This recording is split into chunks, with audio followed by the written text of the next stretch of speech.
We will reconvene to open session at 7:04 p.m. Item 7, the Pledge of Allegiance. Dr. Paredes. Thank you, President Robles. I'd like to invite to the podium Mia Duarte, a fourth grader at Barranca Elementary School, and Principal Courtney Sawyer. Also, yes, you can clap. Also, I'd like to invite Alexandra Price, an eighth grader at Sierra Vista Middle School, and Principal Grant Dineley. Please come to the podium. Mia and Alexandria will begin by leading us in the Pledge of Allegiance. Please stand. Take off your hats. Put your right hand over your heart. Ready, begin. I pledge allegiance to the flag of the United States of America and to the republic for which it stands, one nation, under God, indivisible, with liberty and justice for all.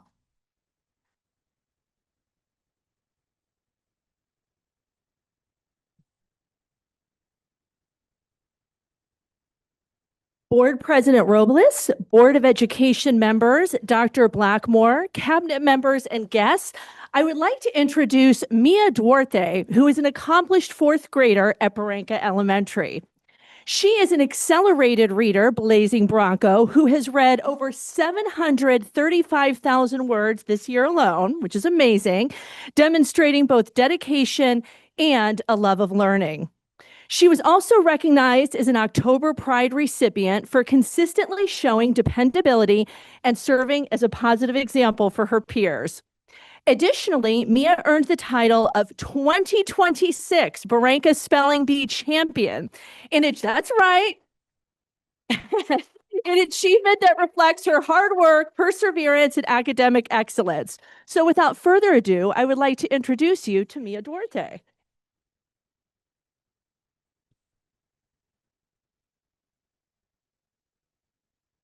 Hi, my name is Mia Duarte. Good evening, Board of Education members, Dr. Blackmore, cabinet members, and guests. Thank you for having me here this evening. My name is Mia Duarte, and I'm a proud fourth grader at Barranca Elementary. There is a lot going on at the Big B right now. Our Bronco community has been incredibly focused on preparing for the CAST state assessment as we want to show off everything we've learned this year.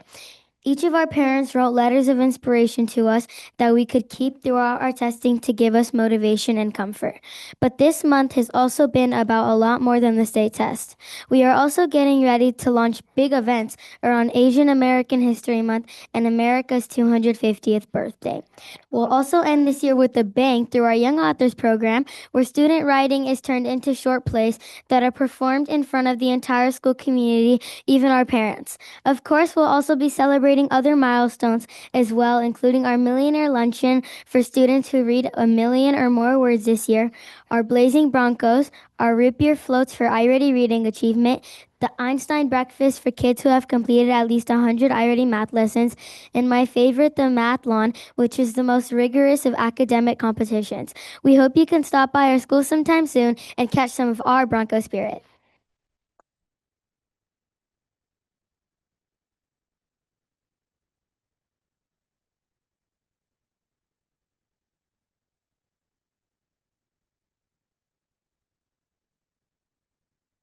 Good evening, everyone. Board President Robles, Board of Education members, Dr. Blackmore, cabinet members, and guests. I would like to introduce Alex Price. Alex is the epitome of what it means to be a Falcon. She's currently serving as our ASB president. Her roles include organizing and leading our campus-wide rallies, always promoting a positive school culture. Academically, she is in all of our honors classes, including our most accelerated math program. Athletically, she has participated and competed in both Sierra Vista's track and field team, as well as our volleyball team. She's also been a key player in developing our yearbook and contributes many volunteer hours to serve the school and community in our Builders Club. And although she's an eighth grader and will shortly be attending the newly recognized California Distinguished South Hills High School, not quite there yet. So in the meantime, she's going to tell everyone a little bit about Sierra Vista.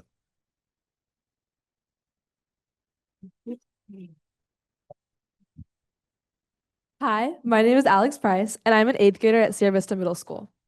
Before I begin telling you all about the amazing things about Sierra Vista, I would like to thank the Covina-Valley board members for giving me this opportunity to speak to you all tonight.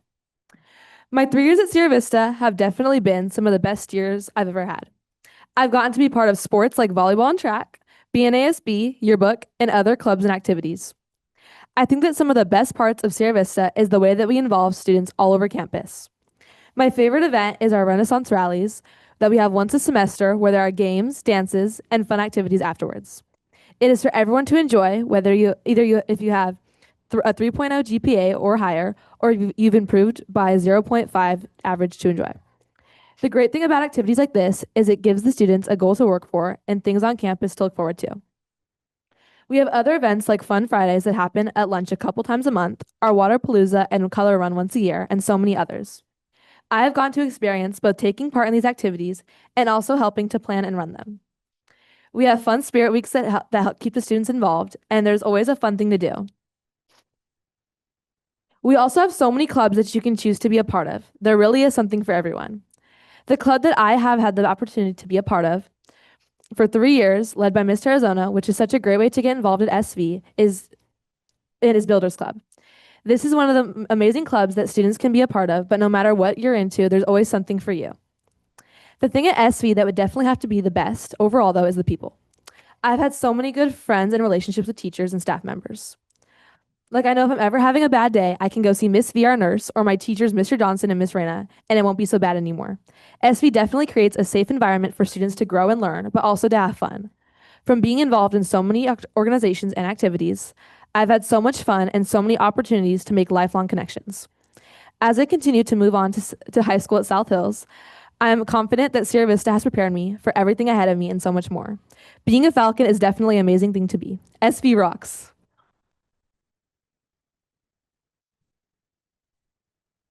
Okay, item 8, report of action taken in closed session. There was no action taken in closed session.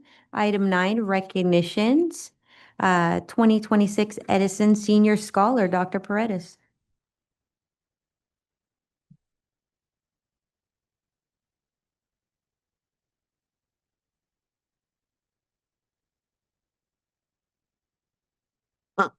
You're going to see me up here all night tonight. Good evening, Board President Robles, Board of Education members, Dr. Blackmore, cabinet members, and guests. Tonight, we're honored to recognize several outstanding accomplishments from across our district community. Each of these recognitions represent the hard work, dedication, talent, and leadership of our students, staff, and school community. From academic achievement and creativity, athletic leadership, and excellence in education, these honorees remind us of the incredible people who make Covina-Valley so special. We are proud to celebrate them this evening and grateful for the families, educators, coaches, administrators, and school teams who have supported them. First, we are honored to recognize an amazing student accomplishment in science, technology, engineering, and math. Valerie Chavez from Northview High School has been named a 2026 recipient of the Edison Senior Scholarship Award. Help me welcome Dr. Maglione, principal of Northview High School, and Valerie Chavez, our 2026 Edison Senior Scholar.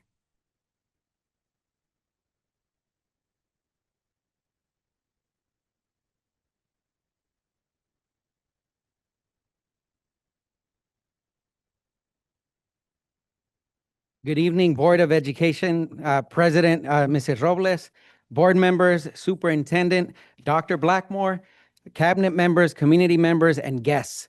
I have up here with me Valerie Chavez, who is a shining example of what it means to set the gold standard every single day. So Valerie is one of our standout students. She helped found our robotics and engineering club. She led the way to start an engineering CTE pathway at Northview High School. Obviously the recipient of a $50,000 scholarship in the fall. Yeah, let's give her a hand. A 4-year member of our marching band as well. She plans to attend USC in the fall, so fight on. Where she plans to major in astronautical engineering. So congratulations, Valerie. You set the gold standard every day. Thank you. Congratulations.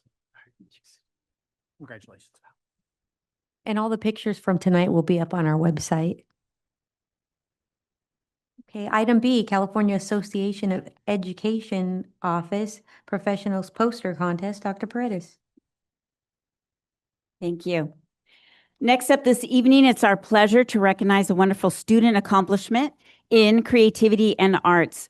Melissa Molinado, a second grade student at Workman Avenue Elementary, has been named as the CAEOP Poster Contest winner for grades K through 2. Welcome, Miss Melanie Pincus, our interim principal, and Melissa Molinado, Workman's COEOP Easter Contest winner. All right, she's little, but she's right here. Good evening, everyone. It is my pleasure to recognize one of Workman's outstanding second grade students for her incredible artistic achievement and creativity. This is Melissa Maldonado. And at a young age, Melissa has already demonstrated not only remarkable talent, but also a dedication, imagination, and a true love for the arts. Through her hardworking creativity, she has earned numerous awards from the PTA Reflections, the West Covina Historical Society, and then tonight, the California Association of Educational Office Professionals. In addition to visual arts, she's also a dance choreographer. She's an aerial gymnast. I mean, she does it all. Her work stands out because of her care, thoughtfulness, and originality she brings to everything she creates. So we are incredibly proud of the way she represents our school with her talent, creativity, and dedication. And we cannot wait to see all the wonderful things she will continue to create in the future. Congratulations. Item C, Visual and Performing Arts. Dr. Paredes. Nice to see you again. Thank you. And I'm going to invite my partner, my director, Dr. Katanik, to come and assist me.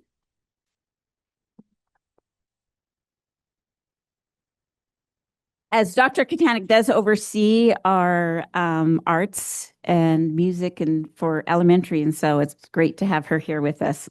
So it's my privilege to introduce our Covina-Valley principals and directors who will assist us in recognizing outstanding artists across our district in our visual and performing arts program. Parents and guests will have a photo opportunity that is set up outside just downstairs. So after your students come up, they will take a picture right here with their principal, and then they'll lead them down there where you can follow them to take pictures outside. We have a pretty little, what do you call it? A backdrop that you can use for photos. Before our student recognition, we would like to thank the amazing educators behind our visual and performing arts programs. We are incredibly proud of the creativity, dedication, and care they bring to our students and school communities each day. If you are one of our visual and performing arts educators here today, please stand and wave so that we can recognize you. Please join me in giving them a round of applause.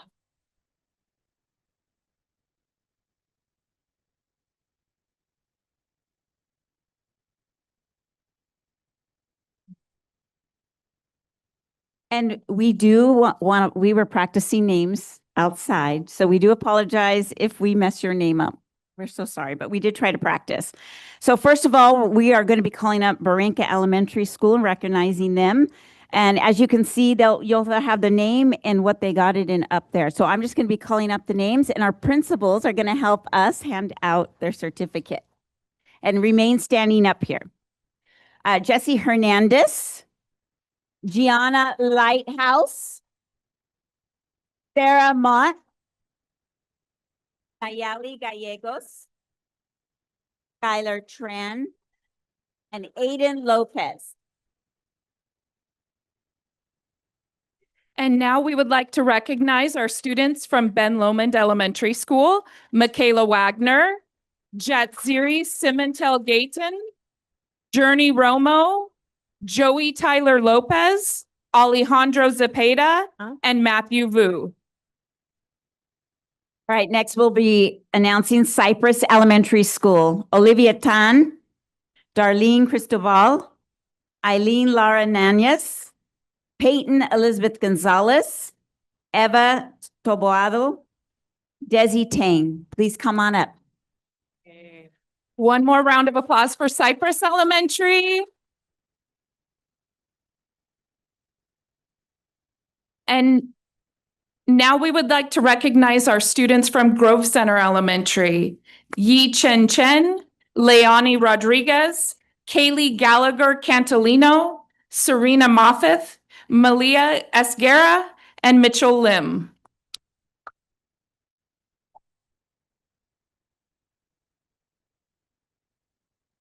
Many of our Grove Center kids are at science camp this week, so they could not join us. Maybe Anne can take a picture by herself.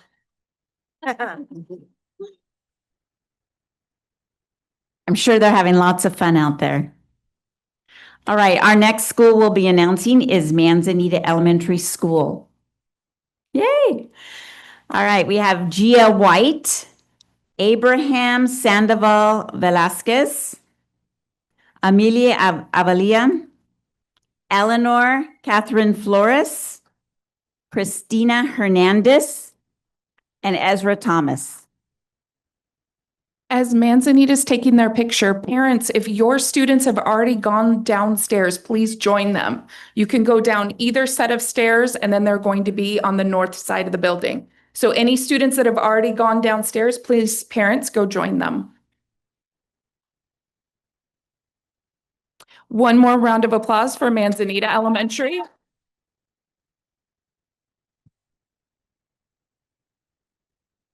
And now our students from Merwin Elementary are Alani Fernandez, Alina Garcia, Alexis Liu, Amelia Oriano, Charlene Ladia, and Sebastian Patton. All right, another applause. Thanks, Merwin. All right, our next school is Mesa Elementary. We have Soraya Sainas. Did I say that right? Science. Savannah Liu, Sephora Caceres, Zoe Harvey, Jalen Chen, and Haven Dang.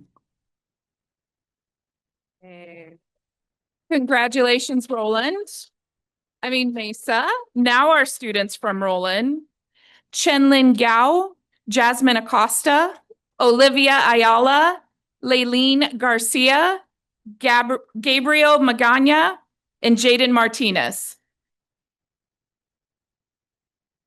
All right.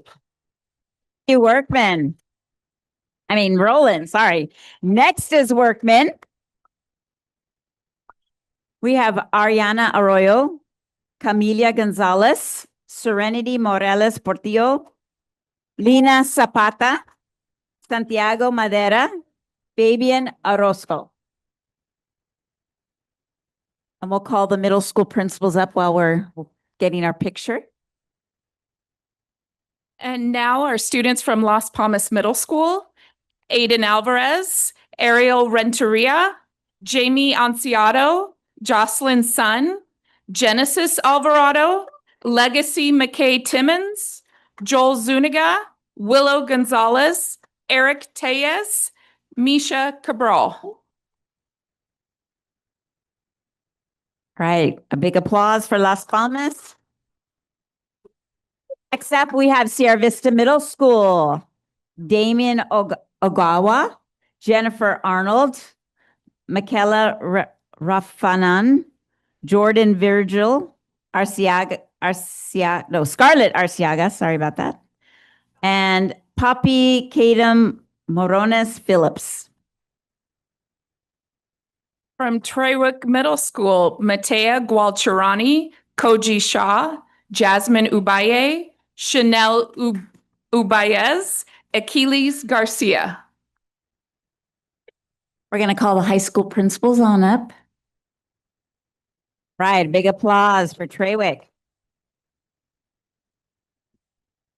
All right.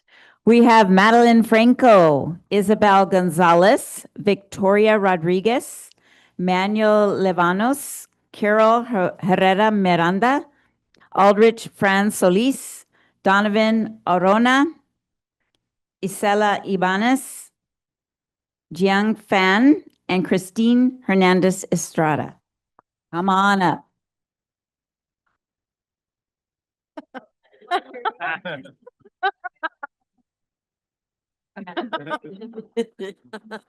So a little more. From Fair Valley High School, Jude Gutierrez, Jacqueline Sam, and Reina Basai. Rebecca.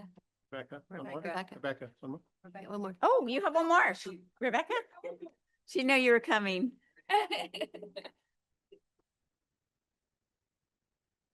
Right, a big applause for Fair Valley. Next on deck is Northview High School. Jane Maniti, Sophia Perez, Melody Negrete, Christopher Baruman, Olivia Cardenas, Venice Flores, Ariel Gonzalez, Ethan Damlau, Anahi Blas, and Mosiah Gutierrez. You're fine. You're not that tall. You're not that tall. And now our students from South Hills High School, Mia Martinez, Tylene Earhard, Charisma Castellang, Christy Newhow Pham, Angelina Contreras, Julia Booth, Viviana Raygoza, Timothy Lamb, Jada Carter, Kaylee Jaramillo, Rezo Weber, Haley Westervard, Angela Tapia, and Venice Sanchez. You guys are really gonna have to scooch. You guys get in the pictures, teachers.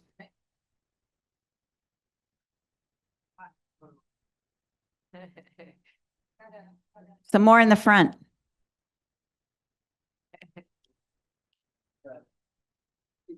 There we go. Let's give a round of applause for all the participants, parents who are here tonight, and our teachers, of course. Thank you. Congratulations, everyone. Item D, Norm Mackenzie Award, Dr. Paredes. Thank you. And now we are honored to recognize an outstanding achievement in high school athletic leadership.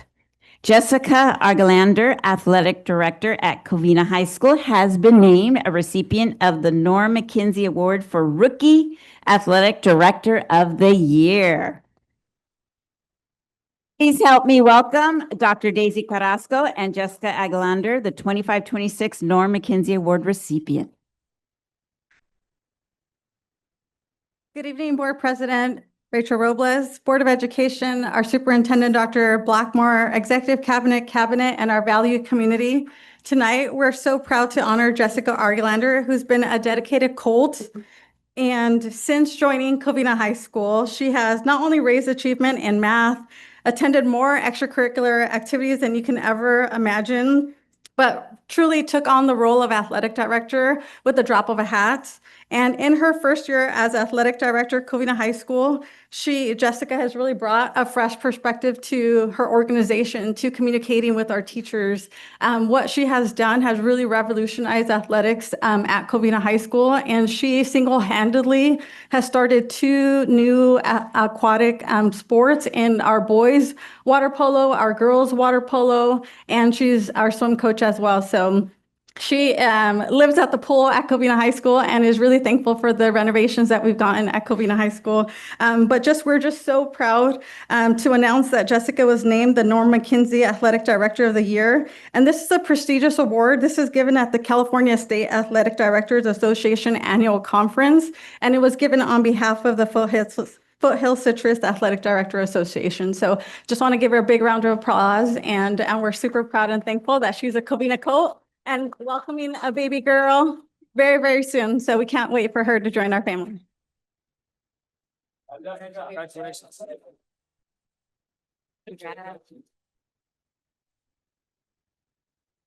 Right. Item E, 2026 Jostens Renaissance Educator of the Year, Dr. Paredes.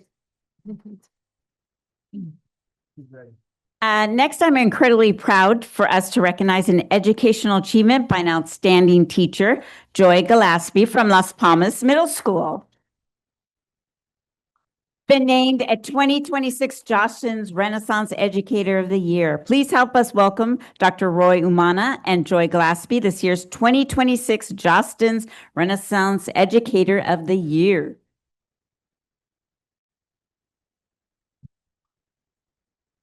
Good evening, Board President Robles, Board of Education, Superintendent Blackmore, and Executive Cabinet.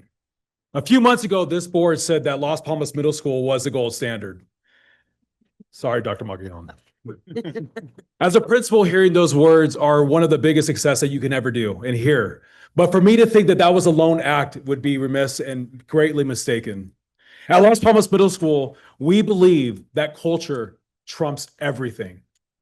That is because we have architects like Joy Gillespie who really works every day extremely hard to be there for our kids, our families, and our community. And so we're deeply, deeply, greatly proud of what she's able to do every single day for our school and the community. This award, only 4 teachers in the nation have been recognized, and we're greatly appreciative that we were able to do this. So again, let's congratulate Ms. Gillespie for her great contributions. I was feeling left out. I was like, oh, thanks. So take a rest.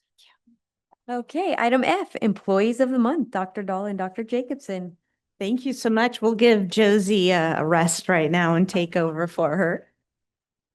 Good evening, Board President Robles, Board Superintendent Dr. Blackmore, Cabinet, Community, and guests. Dr. Jacobson and I are very excited to present our Employees of the Month for April. The first employee we're going to bring up is Tracy Longo, teacher at Barranca Elementary School.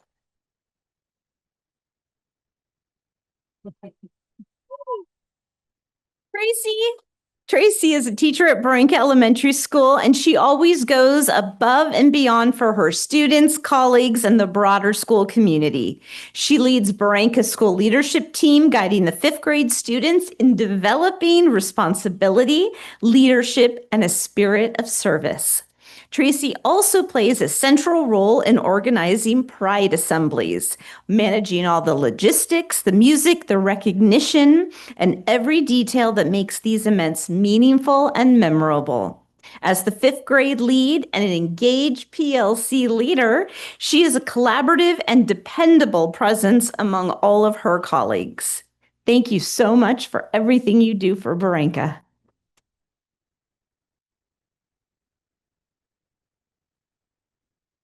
I love the pep in your step on your way up. Our next employee of the month is Jessica Woodard, Secretary, Roland Avenue Elementary School.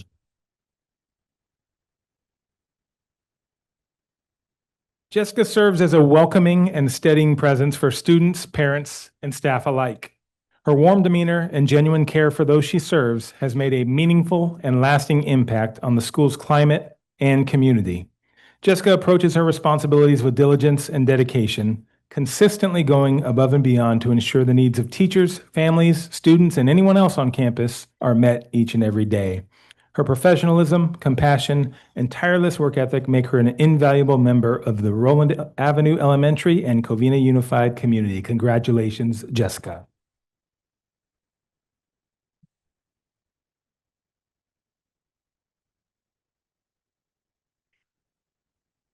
Where's the Las Palmas crew? Come back in. Come back in, Las Palmas. Because our next employee of the month is Heather Hilmer, special ed teacher at Las Palmas.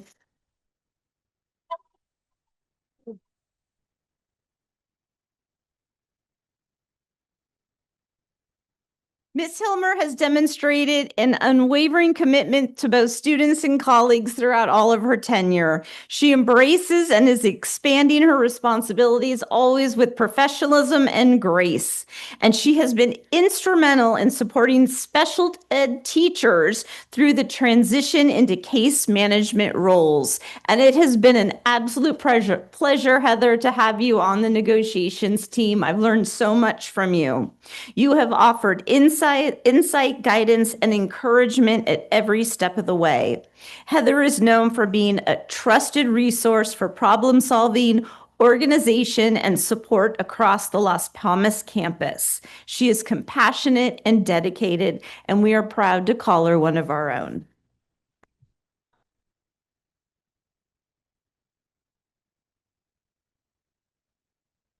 Our next employee of the month, who unfortunately could not join us tonight, is Ms. Gloria Silva. She's an instructional aide from Grove Center Elementary School. She spent decades quietly and consistently making a profound difference in the lives of staff and students. She is selfless, but she also doesn't like the limelight, as is evidenced by her not wanting to be here tonight, but we certainly want to recognize her as well. Congratulations, Gloria Silva.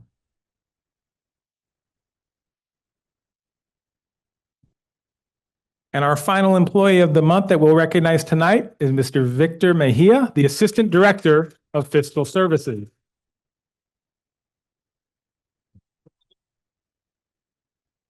Victor exemplifies servant leadership in every aspect of his work.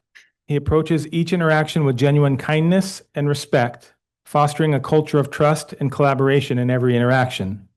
Victor consistently demonstrates a solutions-oriented mindset and a steadfast, whatever-it-takes attitude, ensuring that those around him feel supported and that the work of the department is carried out with excellence. His dependability, professionalism, and positive presence make him a valued colleague and an amazing asset to this district and the Fiscal Services Department. Congratulations, Victor.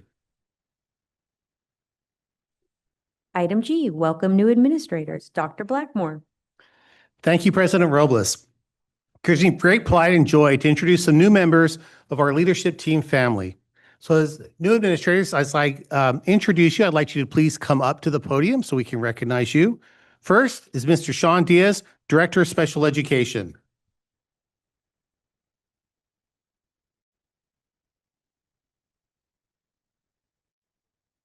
Covina-Valley Unified School District is pleased to welcome Mr. Sean Diaz as the new Director of Special Education. With more than 3 decades in education, Mr. Diaz brings a wealth of experience in student support, educational leadership, and program development. Mr. Diaz began his career in education in 1992 as a teacher and coach, and has since served in a variety of leadership roles dedicated to supporting students and families. Most recently, he served as the Director of Student Support Services in Bellflower Unified School District. He has also served as the principal of Mayfair High School in Bellflower. His experience includes administrative positions at Upland Unified School District, Glendora Unified School District, and Tustin Unified School District. Known for his collaborative approach and student-centered leadership, Mr. Diaz is committed to fostering inclusive learning environments and ensuring all students receive the support they need to succeed. Please join us in welcoming Mr. Sean Diaz to Covina-Valley Unified School District and congratulating him on his new role as Director of Special Education. Dr. Blackmore, esteeming President Robles, board members, cabinet, future colleagues, Superintendent Blackmore, and guests from the community. I want to sincerely thank you for this opportunity to return to the San Gabriel Valley and specifically to Covina-Valley Unified School District. This feels incredibly special because this is truly a destination district in my mind and a dream opportunity for me as a professional educational leader. I'd also like to take this opportunity to introduce my family members who are here with me tonight. My wife, Erin, is over here in the front row, also a 3-decade educator as well in a local district. And my son, Jackson, who is here to support me. And I'd like to thank them both for being here because family is so critical and crucial to me. Our daughters, Mackenzie and Peyton, are unable to attend tonight. Supporting students has always been a central focus of my professional career, and it's always been at the forefront of every decision that I've made as a leading educator. Throughout my career, I have believed every student deserves to feel seen, supported, challenged, and valued. I am excited to continue this work here in Covina-Valley, especially in supporting students receiving special education services, while simultaneously ensuring that each student in the Covina-Valley Unified School District has the opportunity to thrive and succeed and find their future plans as we move forward to college and career readiness. That being said, it's an opportunity for growth. I am honored to be here. I'm honored to be back in the San Gabriel Valley, specifically here in Covina-Valley. I feel very energized and I'm ready to get to work. So let's go. Thank you for this welcome.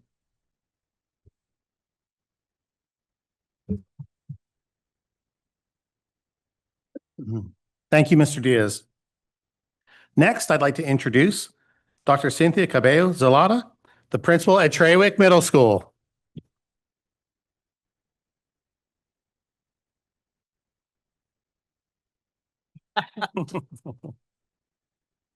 We are pleased to welcome Dr. Cynthia Cabello Zelada as the principal of Trawick Middle School. Dr. Cabello Zelada brings extensive experience in K-12 public education, most recently serving as the acting principal at Trawick Middle School. She's also served as an assistant superintendent of administrative and student services in the Bay Area. Her background further includes distinguished leadership and experience as a middle school principal and director in the Hacienda La Puente Unified School District. After relocating to the San Gabriel Valley to be closer to her family, Dr. Cabello Zelada is excited to become part of the Covina-Valley community. She is known for her inclusive leadership, dedication to building strong school cultures, and commitment to supporting student achievement and success. Dr. Cabello Zelada began serving as the acting principal of Trawick Middle School in November and has already made a positive impact on the school community. Please join us in congratulating and welcoming her as the official principal of Trawick Middle School.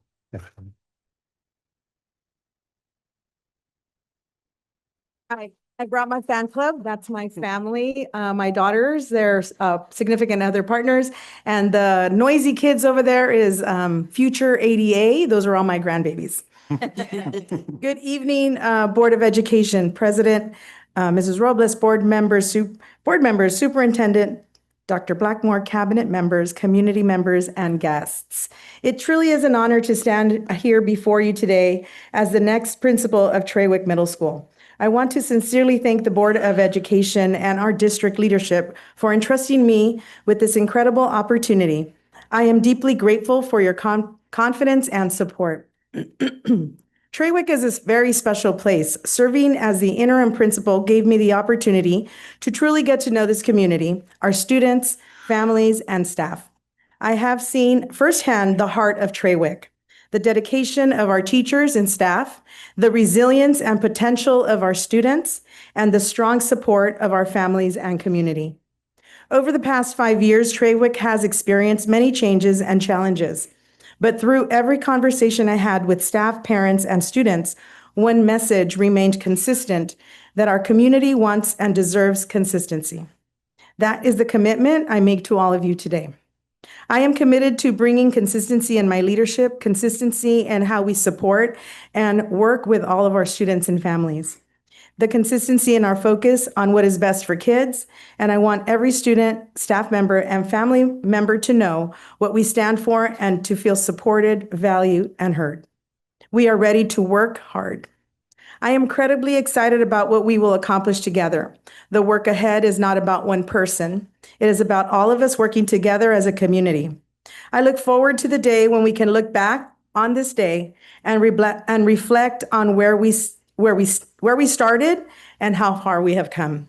Because ultimately, it is about the progress we make together, the relationships we build, and the positive impact we create for students. Thank you again for this opportunity. I thank my family for welcoming me back home, for Covina-Valley for giving me the opportunity to become part of this family. And I am proud to continue this journey with all of you. And I cannot wait to see what we accomplish together. Thank you.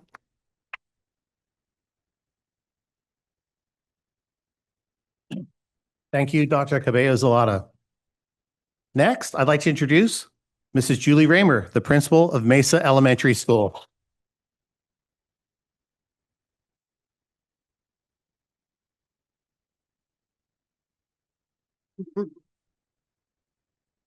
Mrs. Julie Raymer has been named the principal of Mesa Elementary School.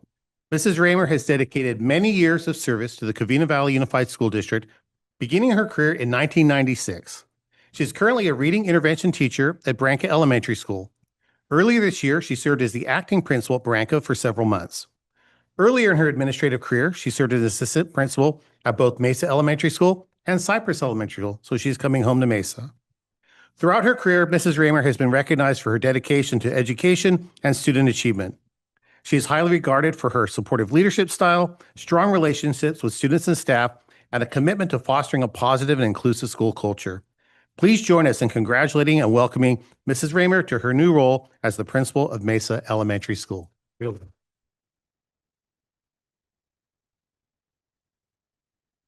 Good evening, Board Member President Robles, members of the Board of Education, Dr. Blackmore, members of our community. It's truly an honor to be introduced tonight as the new principal of Mesa Elementary School. I want to sincerely thank the Board of Education, the Covina-Valley Cabinet, Dr. Blackmore, Dr. Paredes, Dr. Dahl, and Mr. Correa for the confidence you have placed in me to serve Mesa school community. I'm no stranger to Covina-Valley Unified School District, as I have been teaching and leading in our district for the past 30 years.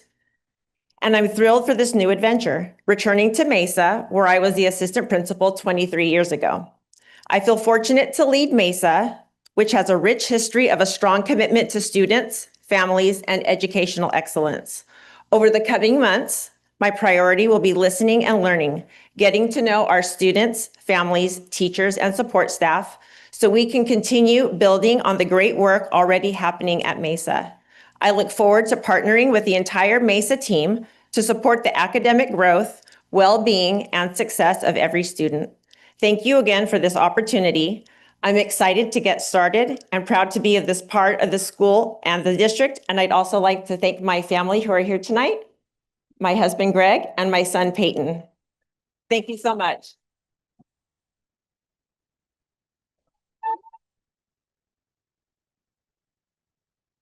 Thank you, Mrs. Raymer. All right. Now, it gives me great pride to introduce Mr. Juan Carlos Cuevas, the principal of Workman Avenue Elementary School. Juan.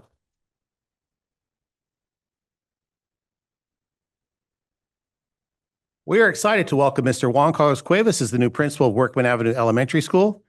Is it Dr. Cuevas or Mr.? No, not Dr. Cuevas. I was reading this. Maybe. Mr. Cuevas began his career in education as a teacher in the San Jose Unified School District. He later served as a middle school assistant principal before being appointed as an elementary school principal in the Morgan Hill Unified School District in San Jose. Mr. Cuevas brings a strong knowledge of elementary curriculum and instruction, inclusive practices, and a commitment to student achievement. He is recognized for fostering strong family and community partnerships and promoting collaborative school leadership. He builds positive relationships with students, staff, and families while creating a supporting learning environments where all students are encouraged and empowered to thrive. Please join us in welcoming Mr. Cuevas to the Covina-Valley Unified School District and congratulating him on his new role as principal of Workman Avenue Elementary School.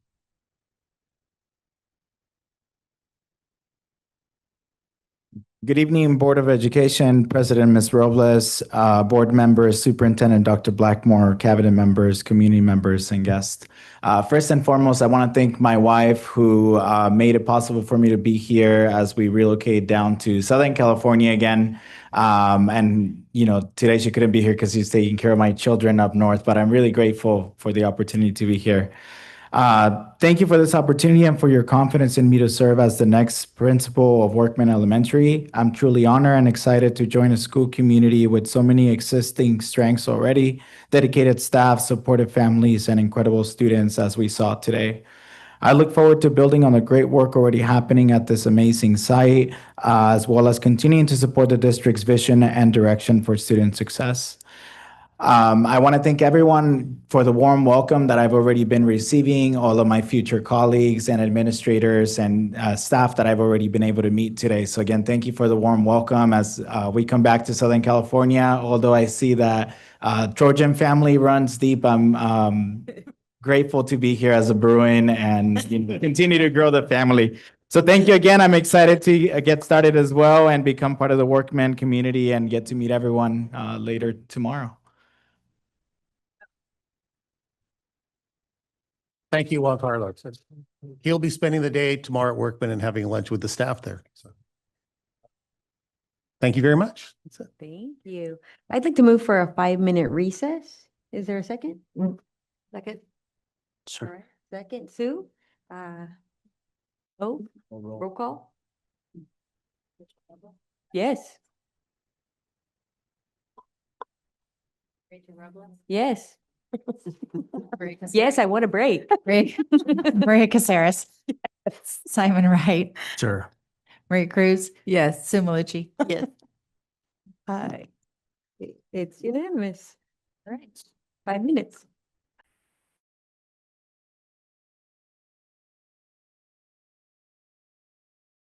Item 10, presentations. Item A, ethnic studies and personal finance. Dr. Paredes.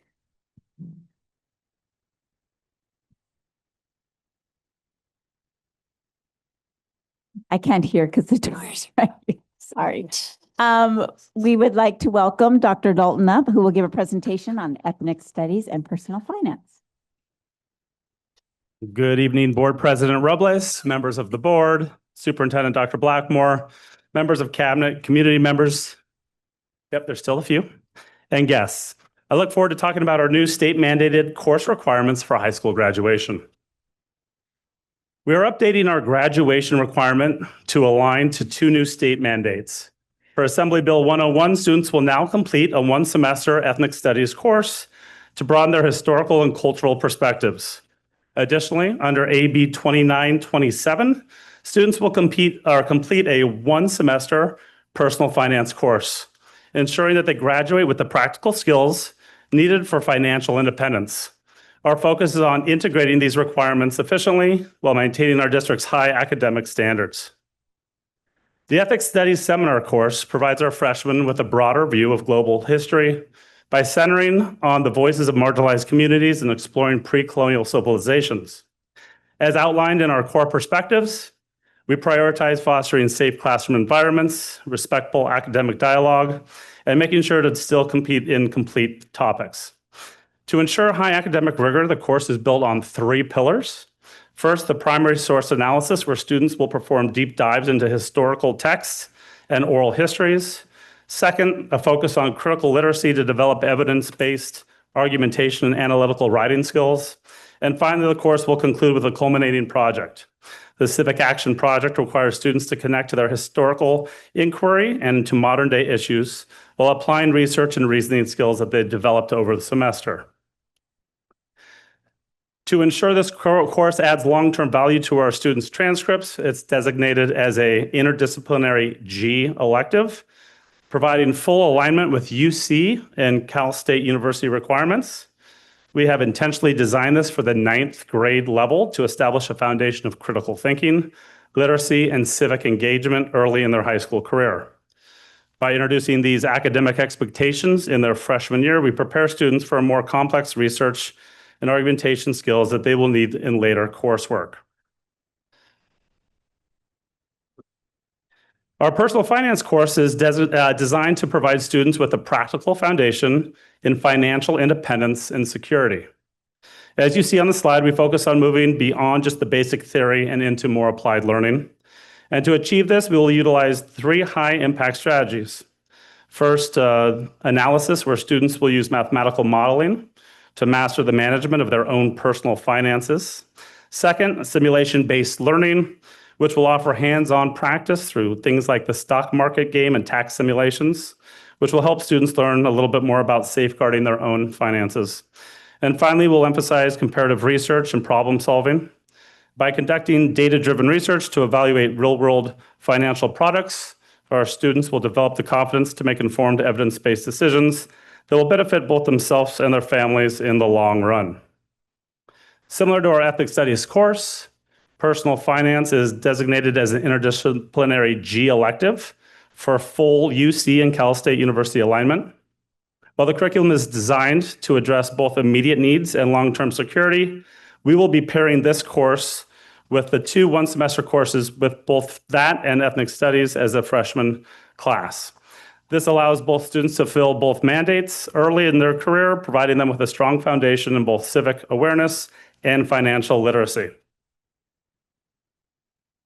We recognize that even with the flexibility of a 7-period day, a standard schedule may not fit every student's specific needs.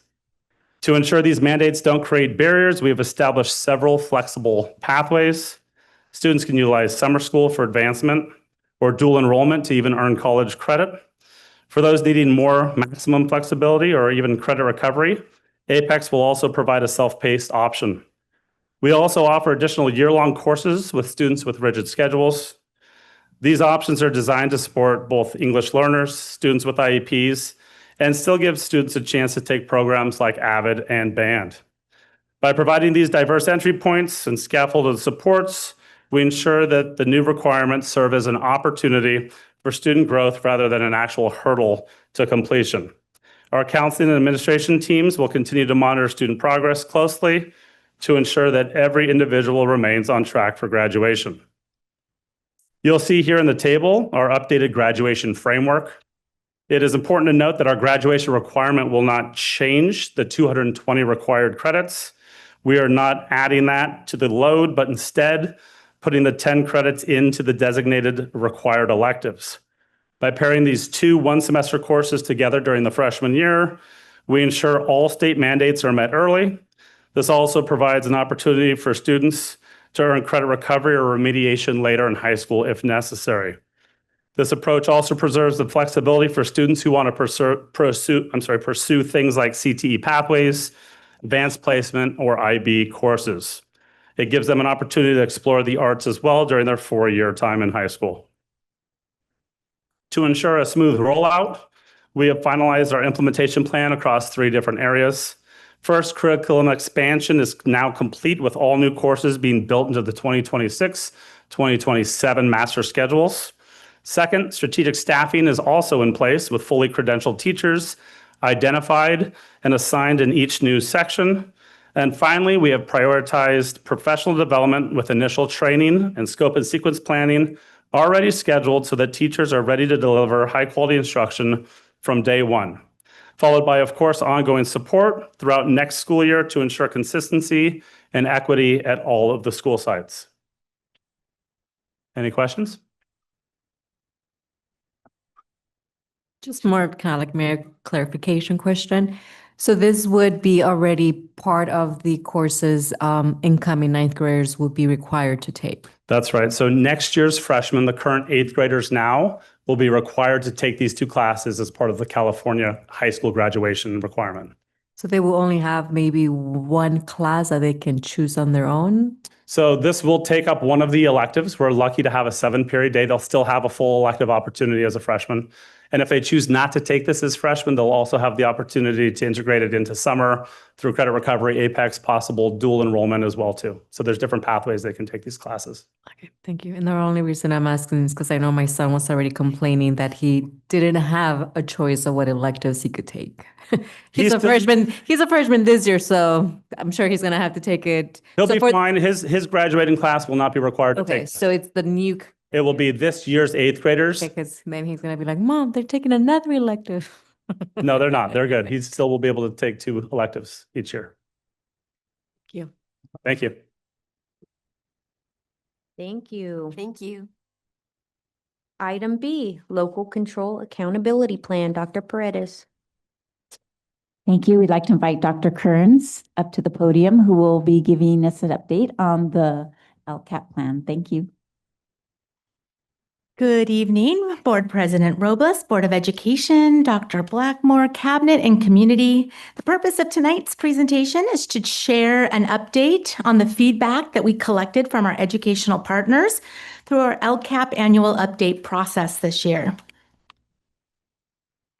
As a reminder, we have 3 overarching goals in our LCAP that align directly with the Board of Education's first 3 goals. We are committed to ensuring every student graduates eligible and prepared for college and careers.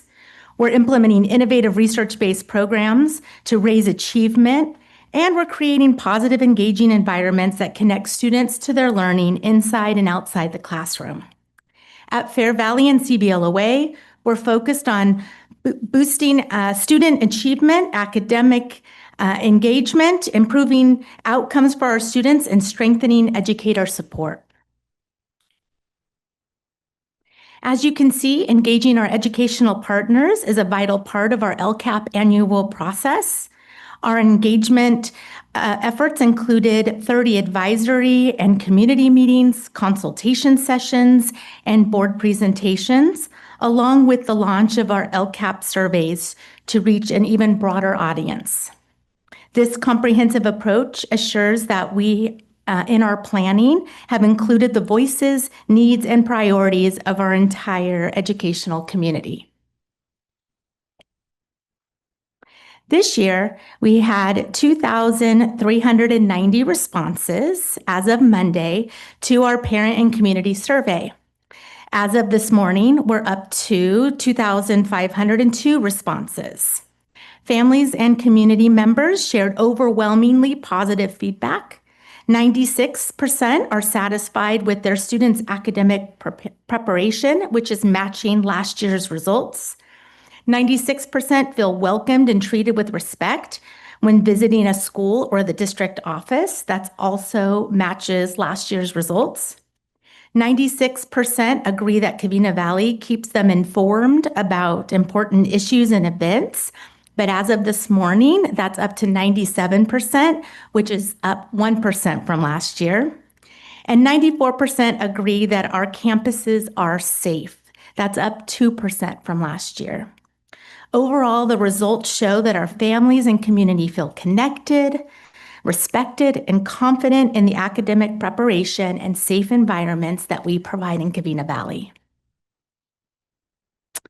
Based on survey results, the top 5 priorities identified by our parents and community include increasing and extending learning opportunities to boost academic achievement, enhancing STEM education, expanding enrichment opportunities, continuing to provide one-on-one technology and academic software, and expanding health and wellness services.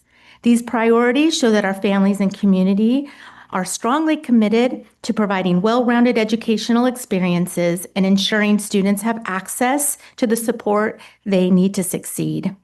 Compared to last year's survey results, the only change to the top 5 priorities is the order in which you see them, which shows a continued focus on these same 5 priorities.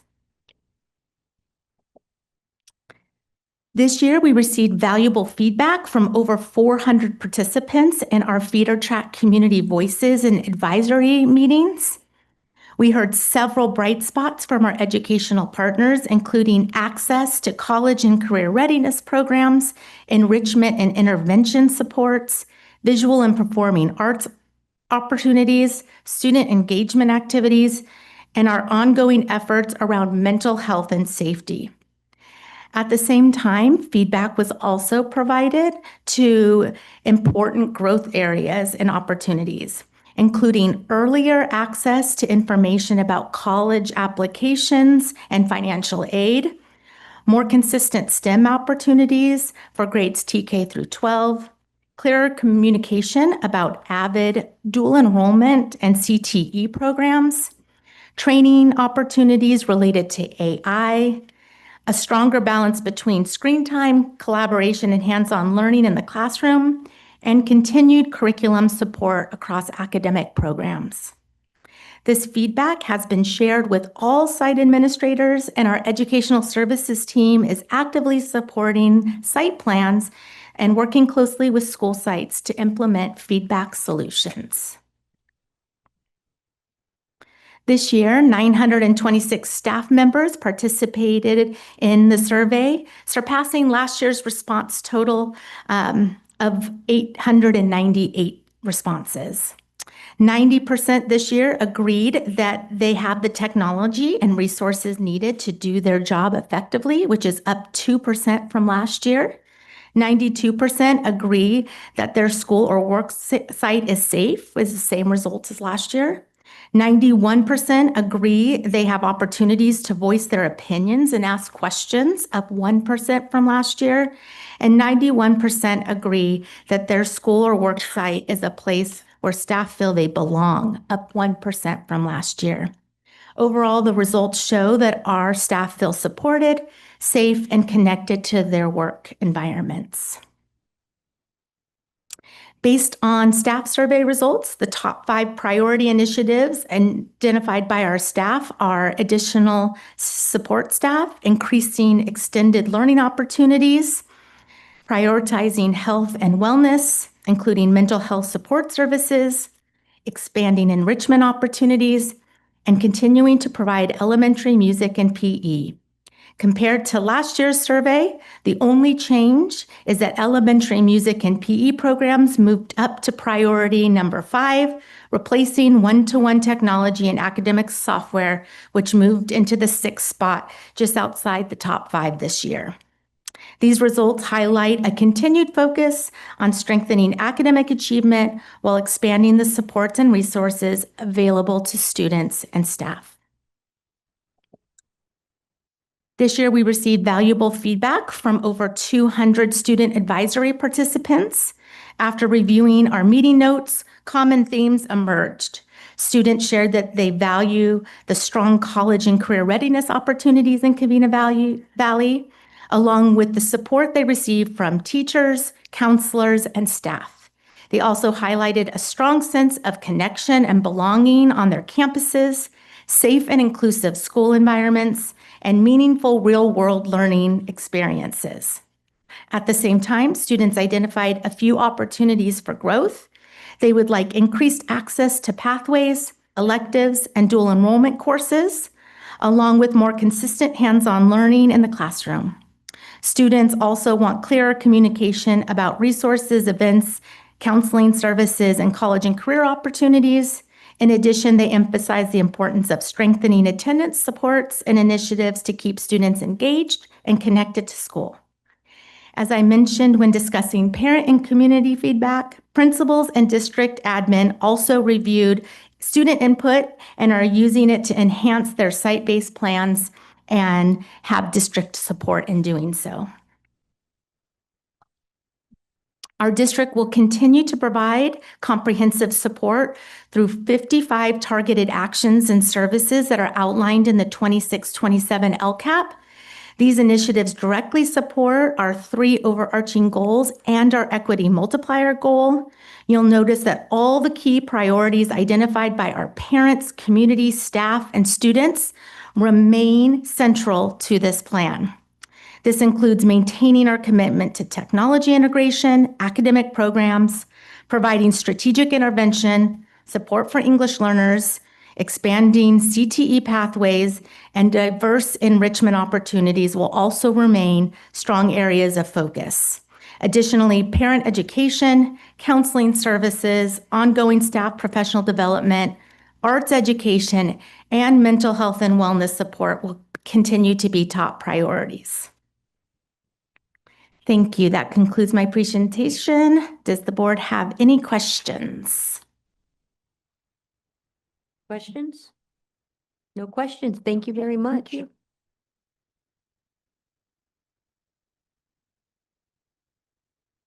Item C, dual language immersion update.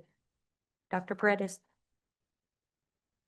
I'd like to invite Dr. Dalton, Dr. Katanik up to the front, who will give us overall view and update on our Spanish and Mandarin dual language programs. Good evening again, Board President Robles, Board of Education, Dr. Blackmore, Cabinet, and all those in attendance tonight. I am Matt Dalton, and I'm here along with Dr. Andrea Katanik, as we are here to update our Spanish and Mandarin dual language programs. Tonight, we will outline the K-12 instructional pathways and the academic data that confirms our students' progress in our biliteracy programs. Our K-12 dual language program provides a continuous academic trajectory from elementary immersion through advanced high school coursework at both Northview and next year South Hills High School. Students transition from primary immersion to pre-AP and honors tracks at Las Palmas and Sierra Vista, and culminate their programs in both advanced placement and international baccalaureate pathways designed to secure the state seal of biliteracy.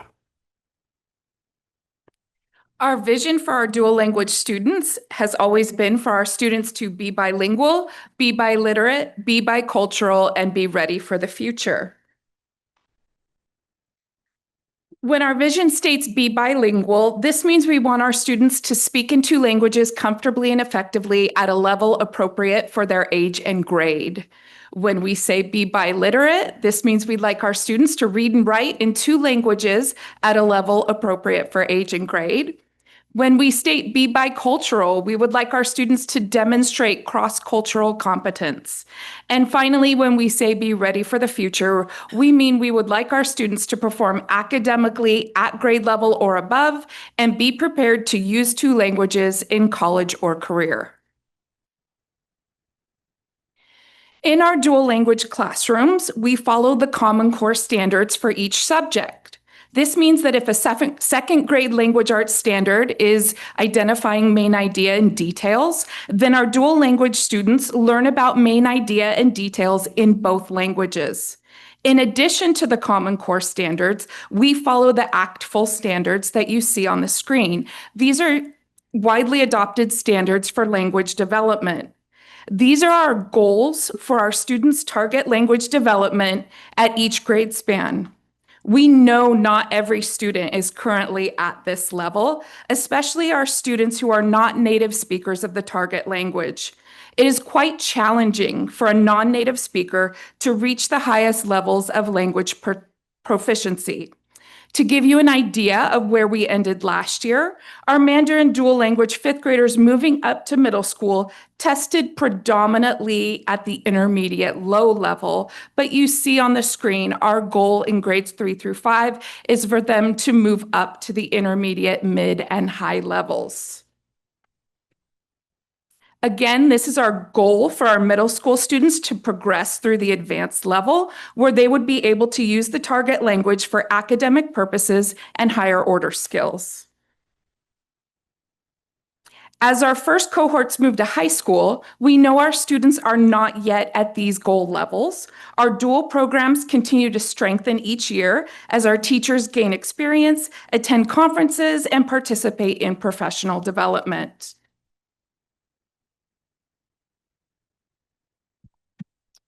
In the foundational years, our attempt of goal is to build literacy and confidence through interventions and instructional aids, providing both tutoring to bridge the gaps for families who do not speak the target language.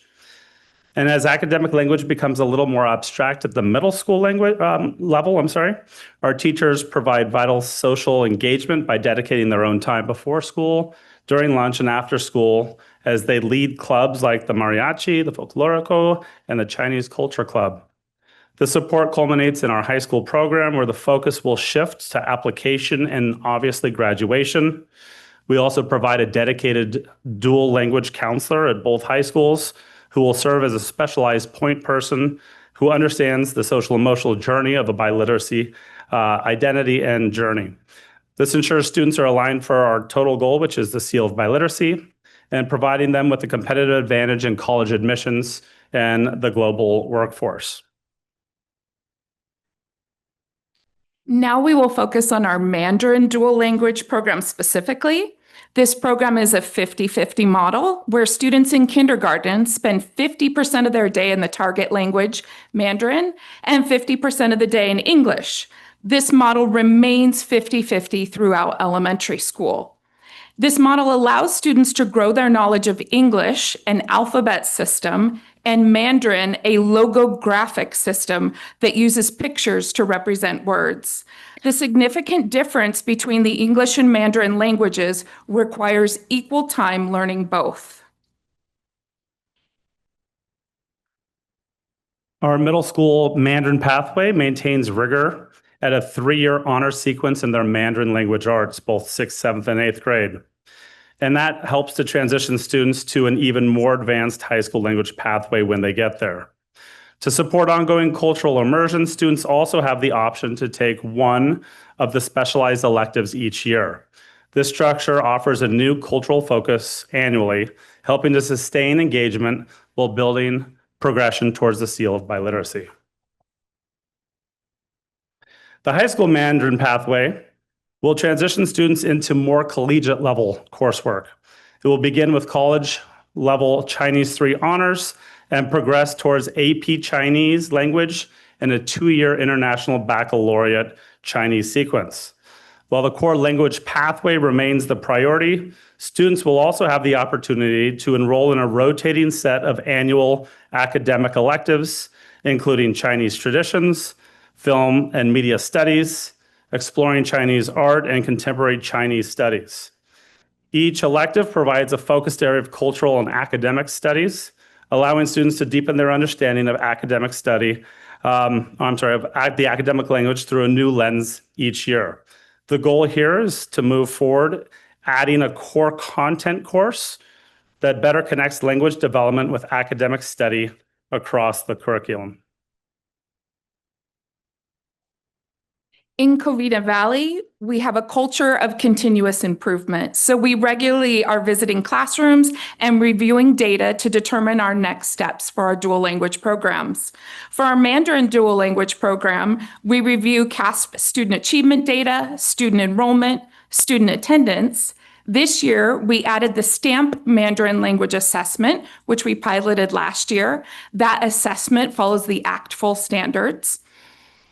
When the assessment window closes at the end of this school year, I will share data with you in our weekly update. In addition, we will be adding community surveys to our dual language program data, and I will share that information with you as the survey will deploy May 26th. These surveys will help us gather information about the program from students, parents, and teachers. Students in our dual language programs are high performing on CASP assessments, and these programs help our schools earn recognition for student achievement. Here you see a 3rd, 4th, and 5th grade Mandarin dual language data from the end of last school year, showing our dual language students outperforming grade level peers in both language arts and math. This demonstrates the strong foundation our MESA teachers are providing for our dual students. Keep in mind, these students' scores are also included in our district scores, so they are raising our collective achievement as well. The CASP results highlighted a very consistent pattern of strong academic performance at our Sierra Vista Middle School Mandarin Dual program. You can see here there's the achievement in both the English language arts and the mathematics exceed all district averages across all grade levels. In 6th and 7th grade, these students outperform their peers in ELA and maintain a strong performance in math, demonstrating their participation in this program only helps their student success rather than limit it. Next year, we will also have access to high school CASP data, which will allow us to extend this analysis and examine outcomes as students progress into their high school pathway. This year, we established dual language advisory groups at the district level. During these advisory group meetings, we reviewed our current Mandarin dual program, identified current program strengths and opportunities for growth, and solicited feedback from advisory members. Advisory feedback suggested we add a multilingual coordinator, contract with a Mandarin dual language consultant to develop a scope and sequence and further lesson planning and performance-based assessments for our students. In addition, we are working on communication of expectations for each grade level and strengthening our feeder track connections.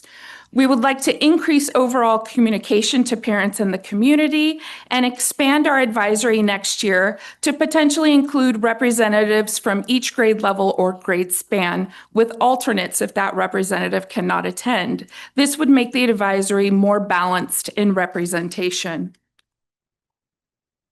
Our key next steps for the Mandarin dual language program are very much based in the feedback from the Mandarin advisory group. We know we need to build language oracy for our students so they increase their time speaking the target language. We are in the process of hiring a multilingual coordinator, and we have contracted with a Mandarin dual consultant. This consultant will also be working with our teachers to refine our scope and sequence for instruction and communicate standards by grade level, among other things. We're planning feeder track field trips, after school and Saturday activities to strengthen feeder track connections and build opportunities for students to practice the target language. We are also planning additional cultural instruction and events. On to our Spanish dual language program. Our Spanish program is a 90-10 model where in kindergarten, students spend 90% of the day in Spanish and 10% of the day in English, gradually increasing to 50% by fourth grade. So whether the program starts at 50-50 or 90-10 in kindergarten, they are all at 50% target language and 50% English by fifth grade. The Spanish program can start with so much of the day in Spanish because students can transfer their alphabet knowledge to English. The middle school Spanish pathway integrates language development with core content instruction through Spanish language arts alongside history courses delivered in Spanish. This occurs at all 3 grade levels. This structure provides consistent exposure to academic Spanish in both language arts and social studies contexts, reinforcing language proficiency while supporting grade level content learning in the Spanish language target. Our high school Spanish pathway is designed for advanced proficiency, guiding students through honors, AP, and even dual enrollment levels. A key strength of our program is the integration of core academics such as Chicano literature, which allows freshmen to fulfill an English requirement while deepening their cultural identity. To complement this course sequence, we have also maintained a dynamic elective framework that allows us to provide a rotational selection of courses from the arts to community leadership. This is designed for students that are interested in current enrollment patterns and opportunities for success within their language. Our program remains responsive to students' voices while we continue to expand opportunities for them to complete core academic coursework within the Spanish program.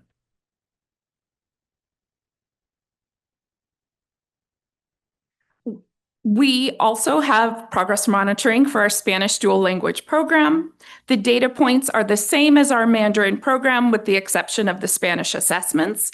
Our Spanish assessments include the iReady Spanish Diagnostic, our new reading screener in Spanish, M-Class Lectura, and the STAR Reading Comprehension Assessment in Spanish.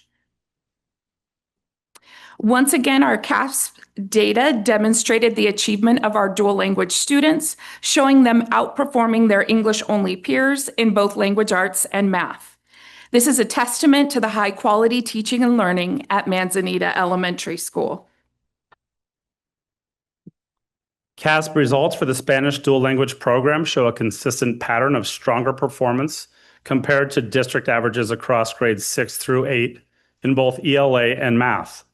While there is some expected variation across the grade levels, dual students remain above district performance in every measured category, reflecting strong academic outcomes alongside sustained bilingual instruction. The Spanish Dual Advisor Group also reviewed our current program, identified the current strengths and opportunities for growth, and assisted developing surveys. And the advisory gave feedback on next steps for the Spanish program. The advisory outcomes for Spanish include adding a multilingual coordinator, additional aid support, which we started this year, vertical articulation, which we also started this year, summer support, which we started this year and will extend to all students next year, increased student recognition, awards and incentives, expanding cultural activities, improving trackment of student language development, and increased communication with parents. As a result of the Spanish dual advisory feedback, we are working on the following key steps for Spanish: adding a multilingual coordinator, designing the improved tracking for language development, scheduling and planning additional student recognition, scheduling and planning additional cultural events, and plans for increased communication. Across the dual language pathway, students are recognized in multiple milestones that reflect both growth and sustained commitment to bilingualism. Early in elementary school, the Biliteracy Attainment Award celebrates the beginning of formal bilingual and biliteracy achievement. This recognition continues in middle school, where students are honored for ongoing growth. And again, with a promotional sash, they are awarded, which marks the completion of their dual language pathway and transition into high school. As students progress into the high school level, recognition will become more formalized through the form of the State Seal of Biliteracy, which reflects full bilingual and biliteracy proficiency at graduation. Additional senior awards will highlight program completion and sustained engagement in this pathway, culminating in the graduation stole as a visible symbol of long-term commitment and accomplishment in dual language education. We have shared with you specific next steps for our individual programs, but we also continue to take steps at the district level to grow and improve our programs. Here are our district next steps for 2026-27 and beyond.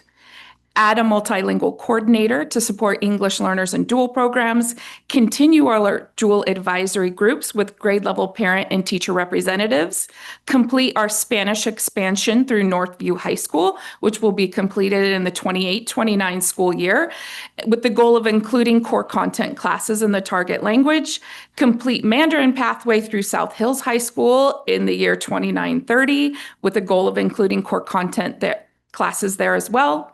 Explore expanding a Spanish dual program to the Covina High feeder track, participation in the bilingual teacher professional development program through SEAL, and increase parent involvement through grade level expectations and parent education. Thank you. Are there any questions?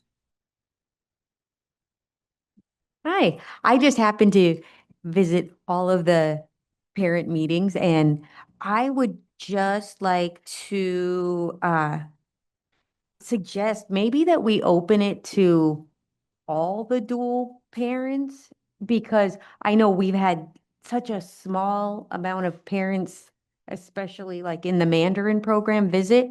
I mean, can we house? I mean, who knows who could come, but it would be nice to let anybody that wanted to come. We did invite everyone that was interested to participate in our advisory groups this year. So anyone that filled out that Google form that was interested was invited to participate. But what happened was an imbalance of representation. So it was a good informational meeting, but not what we would consider a true advisory group where you have balanced representation and you're making decisions. So I think a good idea would be to have meetings similar to what we did this year where everyone's involved, but still have a true balanced advisory group that helps us take the information the parents are giving us and make decisions moving forward.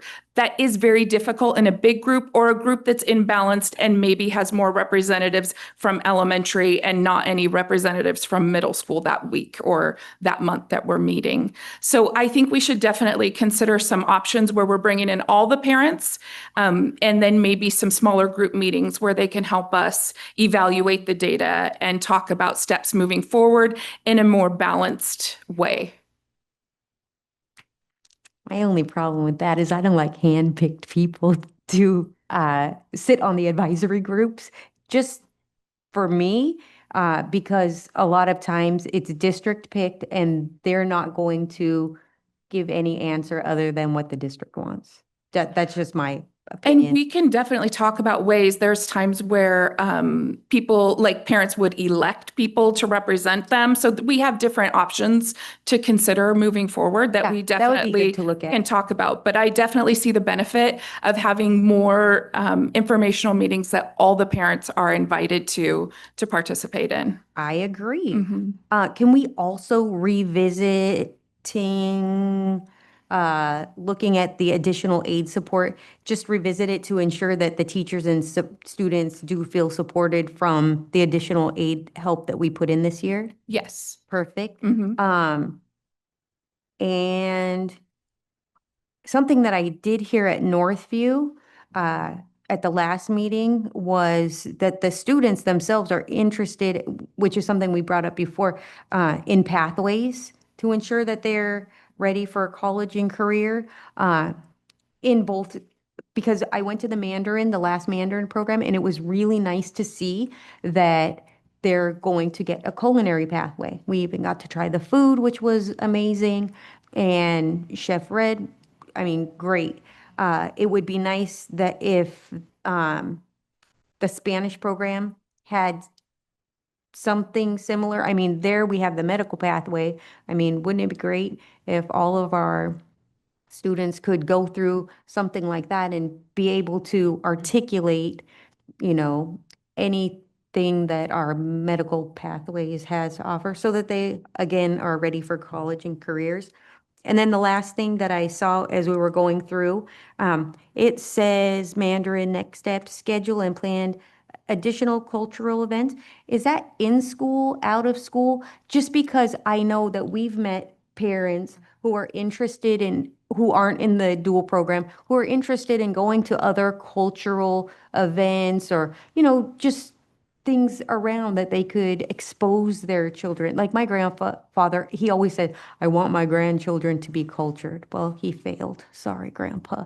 But it would be great if we had people, I mean, things that we could share with the greater Covina-Valley community as well. That's all but thank you. Absolutely. As we currently have a Mesa Lunar New Year festival that all of Mesa is invited to, but we can certainly look at expanding that to the larger district community. They'll need some support from us because that would be a lot to put on. Right, right. But we can definitely look at expanding that. And one of the things we're looking at expanding is the cultural instruction and making it a part of the school day in addition to the cultural events. Nice. Any other questions? I just had as we get ready to release those surveys, it might be a good idea to meet with parents, share with them what our dual language program is, what it's about, so that they really understand what they're answering. Most parents, if your kids have good grades, then, the program's great, but not everybody might agree with that. So I think revisiting what the program is intended to do, where their child should be at this moment and whatever grade level they are, and then releasing that survey so that we have, accurate data being collected. That's a great idea. I'm not positive I can do that before school gets out, just given the time that we're at in the school year. But I think we can definitely look at that, maybe do a virtual or something. Optional. Because it looks Yeah. even in here that they talked about, they're going to be working on like the scope and sequence of the programs and letting the parents know that. So I think that might be something that is a little future because they're going to be working on right? Yes, That's it what would be a perfect said. time to do something at the beginning of the year when we are launching the scope and sequence and the grade level expectations. So we definitely will have that with the assistance of our new multilingual coordinator. Don't know who it is yet, but I know they're going to be amazing. You know? I know it. They're gonna, yeah. I feel You it. feel it. Okay, Yes. you feel it. Not you know it yet. No. We'll be watching. Don't worry. We know. Oh, you do? Thank you so much. Any Thank other you. questions? And I just want to, thank Yes. you guys, thank everybody who, was a part of the advisory committee and who brought their ideas forth. So thank you. Can I add one thing that wasn't kind of released early enough to be part of the presentation? But Las Palmas Middle School administered a practice AP test to their eighth grade AP Spanish language test to their eighth grade dual language students recently. The teacher in the program has experience as an AP test grader, and 80% of the students in the program had a qualifying score of 3 or above, which is good for a good result for any AP test. What that would indicate is those 80% of the students would be prepared to go into an AP Spanish language class in their 9th grade year, with the expectation of receiving a 4 or 5 on the test, which again would give them college credit. The other 20% would be their language skills would tell them none of them got a 1, all of them got a 2 or higher. That a more accurate target for them for high school would be starting in Spanish 4 honors. So with still strong language development with a ways to go to with a little bit more extra to help them get to the AP Spanish language level. And just And that's a goal, I think, because I wouldn't, if these children are starting with Spanish since kindergarten, they should not be taking any more Spanish courses at the high school level, not in literature. They already know it. They would be able to take their tests by freshman year. Yeah, and that's the goal. And for this year, that cohort, 80% of the students will be Yeah. able to do that. That's awesome. It'd be Nope. fun to see if Mandarin did the same. Just saying. We have goals. Yeah, goals. Yeah, goals. Yeah, and just to add to it, one of the students actually got a 5, which is the perfect score, which that student would for sure be recognized at a higher level in going. And just to remember that the Spanish 4 honors is designed to ensure that every kid in the program gets a 5, not just a passing score, because 3s and 4s are not accepted in colleges at most high universities. So the Spanish 4 honors will absolutely prepare them for the first AP Lang, then AP Lit, which are the 2 highest levels of Spanish, with dual enrollment opportunities in their 4th year. Thank you. Thank you. Thank you. Item D, core practices, part 3, part 4. Dr. Blackmore.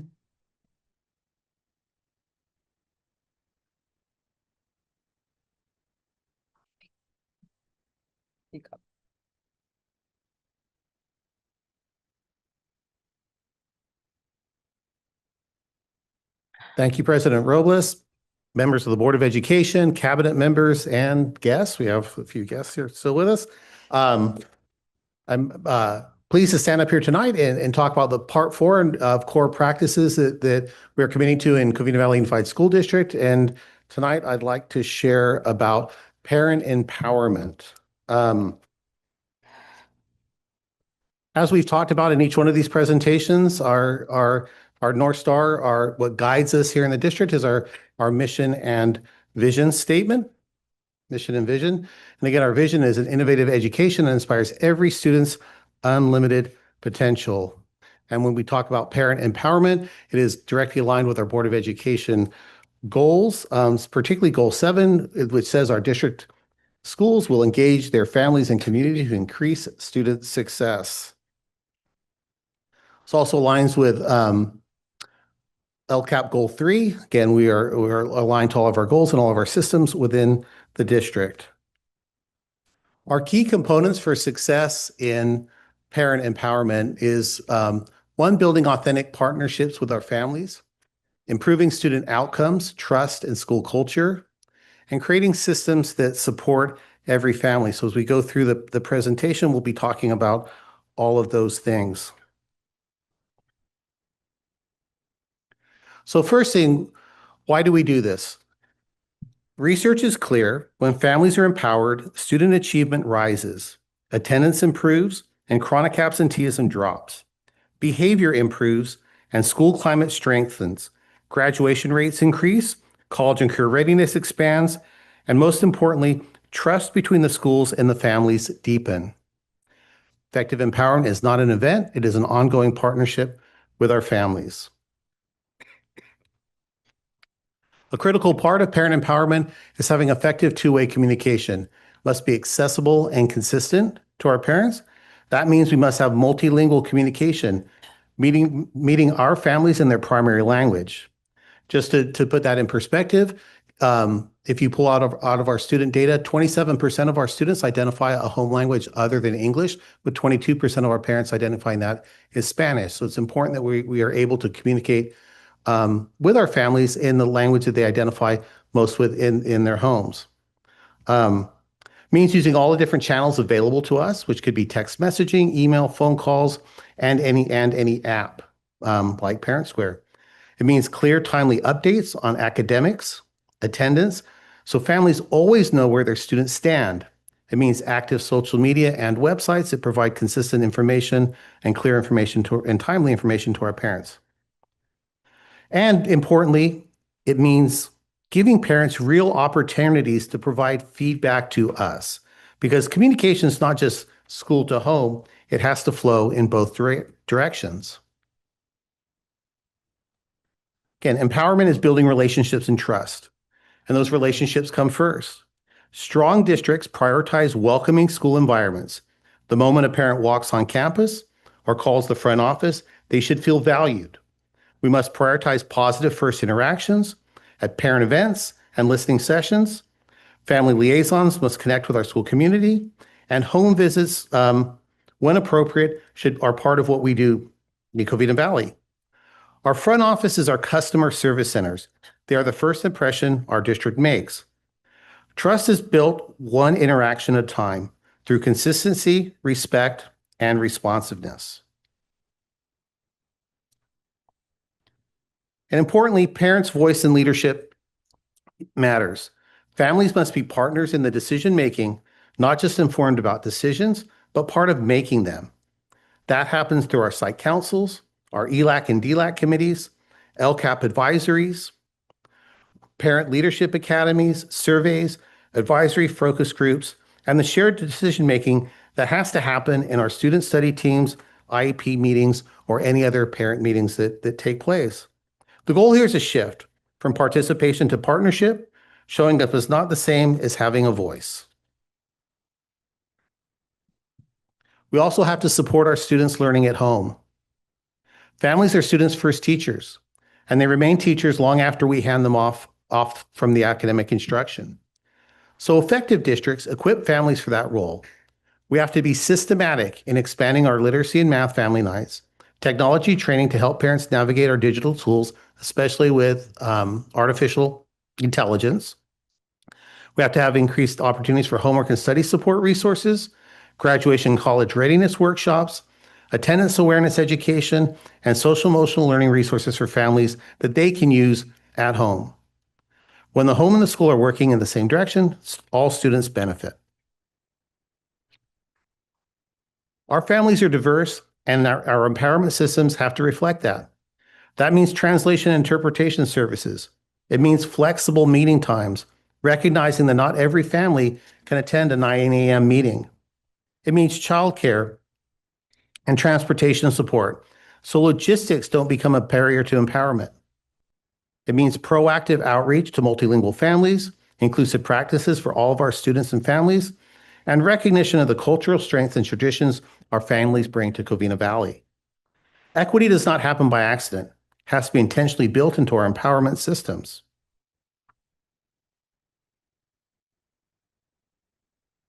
Strong districts don't rely on isolated events, they build systems. That includes family empowerment plan. That includes family empowerment plans and site-based resources dedicated staff focused on family empowerment, ongoing training and professional development, data systems to monitor family participation, and alignment with our MTSS and wellness efforts. Programs can come and go. Sustainable systems create long-term impact. Our schools function best when they serve as hubs for the broader community. That means partnering with community organizations, mental health providers, our cities and local agencies, colleges and universities, faith-based groups, and family support organization. Partnerships help remove barriers for students and their families. And through all this, we have to measure success. We'll monitor parent participation rates, family survey results. We saw some of the strong results from the LCAP survey tonight. Attendance and chronic absenteeism, which is a reflection of empowerment and engagement. Student achievement data, school climate indicators, and family satisfaction and trust in our system. The goal is not activity for its own sake. The goal is improved student success and stronger school communities. The data has to tell us whether we are getting there.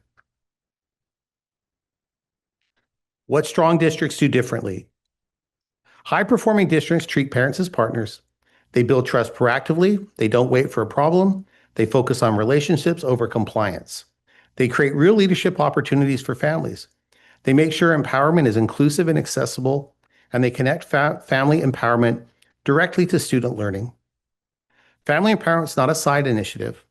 It is everything. It is essential to everything that we do. So we have clear next steps. We will define roles and expectations at every level.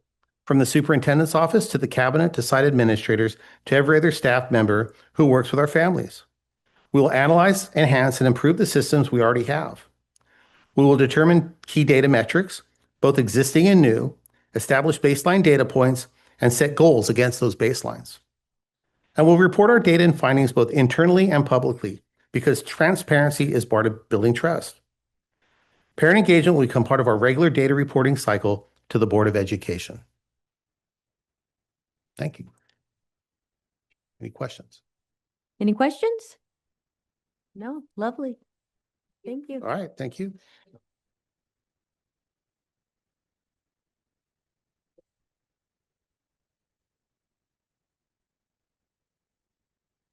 Item 11, discussion. Item A, new board policy 3311.1, uniform public construction cost accounting procedures. First read, Mr. Correa. Thank you, President Robles. This item is the first reading of the proposed Board Policy 3311.1. In September of 2020, the Governing Board adopted Resolution number 21-07, electing for the district to become subject to the CUPCA procedures. At the time, the board also received a presentation outlining the operational and procurement benefits associated with CUPCA participation, including streamlined informal bidding procedures for qualifying public work projects. While the district properly adopted the resolution and implemented CUPCA procedures, the corresponding board policy was never formally added to the board policy manual. This item corrects the omission and aligns our board policy manual with the district's existing operational practices and prior board action. The item is presented tonight as the first read, and staff will return at a future meeting with the policy for formal adoption. Thank you. Any questions? Any discussion? No? Okay. Item B, revised board policy 6164.1, high school graduation requirements. First read, Dr. Paredes. Thank you, President Robles. Tonight, we're presenting the revised board policy 6164.1 regarding high school graduation requirements as Dr. Dalton discussed in today's presentation for ethnic studies and financial literacy. So these additions are intended to better prepare our students for college, career, civic engagement, and lifelong financial literacy. Administration will continue to work with school sites to ensure courses, staffing, and student supports are in place for successful implementation. Thank you. Any discussion? Hearing none, moving on. Item C, Board of Education meeting schedule for 2026-2027. Dr. Blackmore. Thank you, President Robles. We're presenting tonight the Board of Education meeting schedule for 26-27. Just to note, there is a revision from the schedule that was posted. The June board dates that were in your packet tonight have the corrected dates of June 24th, 2027 and June 28th, 2027. Thank you. Any discussion?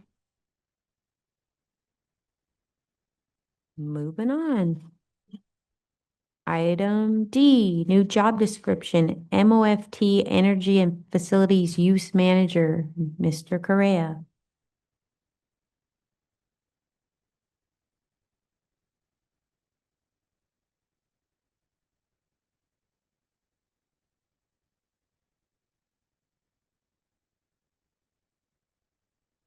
And Keith. Good evening, Board of Education, President Ms. Robles, board members, Superintendent Dr. Blackmore, cabinet members, community members, and guests. Tonight, I will be presenting information regarding the district's energy conservation program and staff's recommendation to transition the program from a current outsourced operational model to a district-operated model through the creation of the proposed MOFT Energy and Facility Use Manager position. Over the past 5 years, the district has participated in an active energy conservation program focused on reducing utility consumption and improving operational awareness across the district.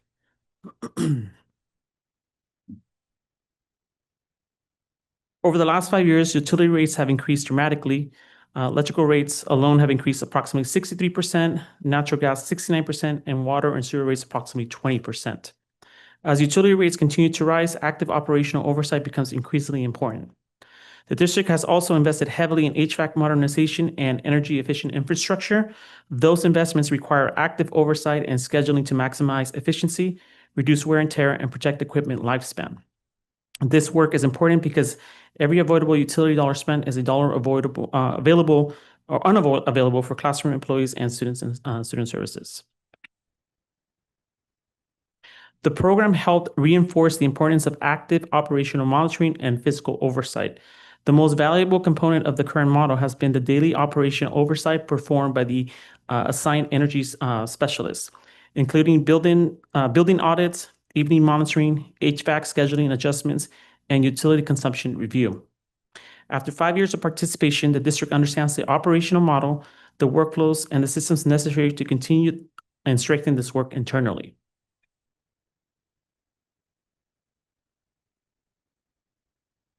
The recommendation to the board is to continue the energy conservation program internally.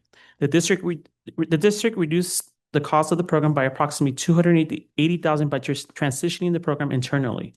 The proposed in-house model strengthens operational integration because the employee becomes directly embedded within the MOFT department and works collaboratively with the district and site administration. The proposed role also expands beyond the current model by integrating use of the facility oversight, evening and weekend verification, utility billing review, and operational coordination. This transition also restores full district control over the utility data management, reporting, and operational accountability. The proposed work schedule, including the evening and Saturday coverage, is designed to align operational oversight with the times when the community use and after-hour facility activity occurs.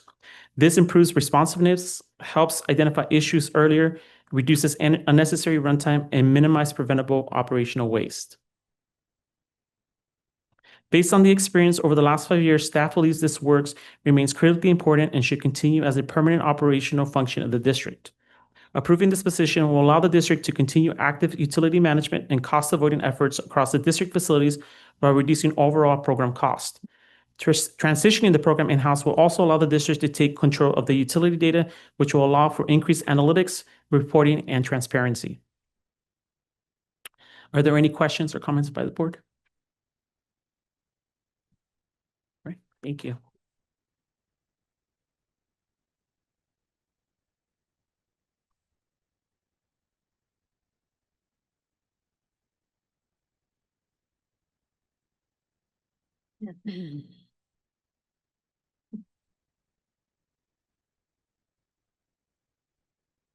Item 12, information. Item A, new administrative regulation 3311.1, uniform public construction cost accounting procedures. Mr. Correa. Thank you, Board President Robles. This is the administrative regulation to the board policy we just discussed. This will establish the procedures and the bidding threshold for public work projects based on project costs. Thank you. Any discussion?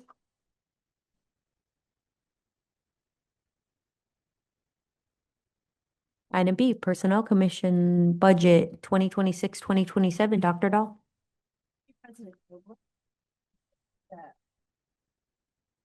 Thank you, President Robles.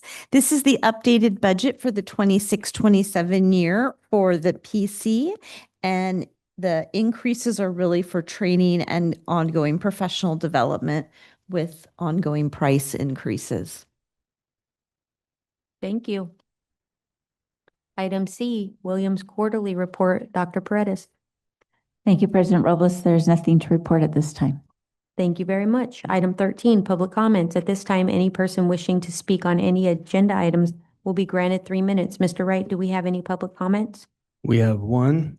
Thank you. Gabriel Baxter.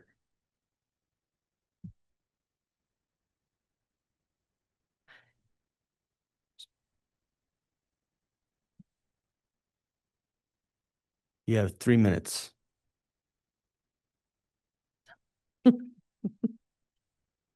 Good evening, President Robles, members of the board, Dr. Blackmore, members of the cabinet, and guest. My name is Gabriel Baxter, and I'm here to share a bit about Project Hero X. Project Hero X is a student engagement program founded and run by stunt professionals from TV and film. We implement SEL and EXL frameworks to support student growth, engagement, and career exploration. Our goal is to give students experiences that build confidence, expand their vision in life and career goals, and connect them with positive role models. We partner with K through 12 schools and colleges to deliver a program where every student discovers the hero within themselves, recognizing that true heroism is found in the small, purposeful choices they make every day, choices that ultimately form their future. One part of the program is a custom show where we create a fully tailored assembly built around the school's own history, giving students an exciting, high-energy stunt performance that feels personal to their community. We also provide an exclusive app in which students can explore and follow featured profiles of our positive role models and professionals from a variety of fields, including actors, stuntmen, pilots, doctors, policemen, and much more. Our media page, which is within the app, showcases our events and members in action, and our resources page connects students and families to county resources that include employment, social services, and education assistance.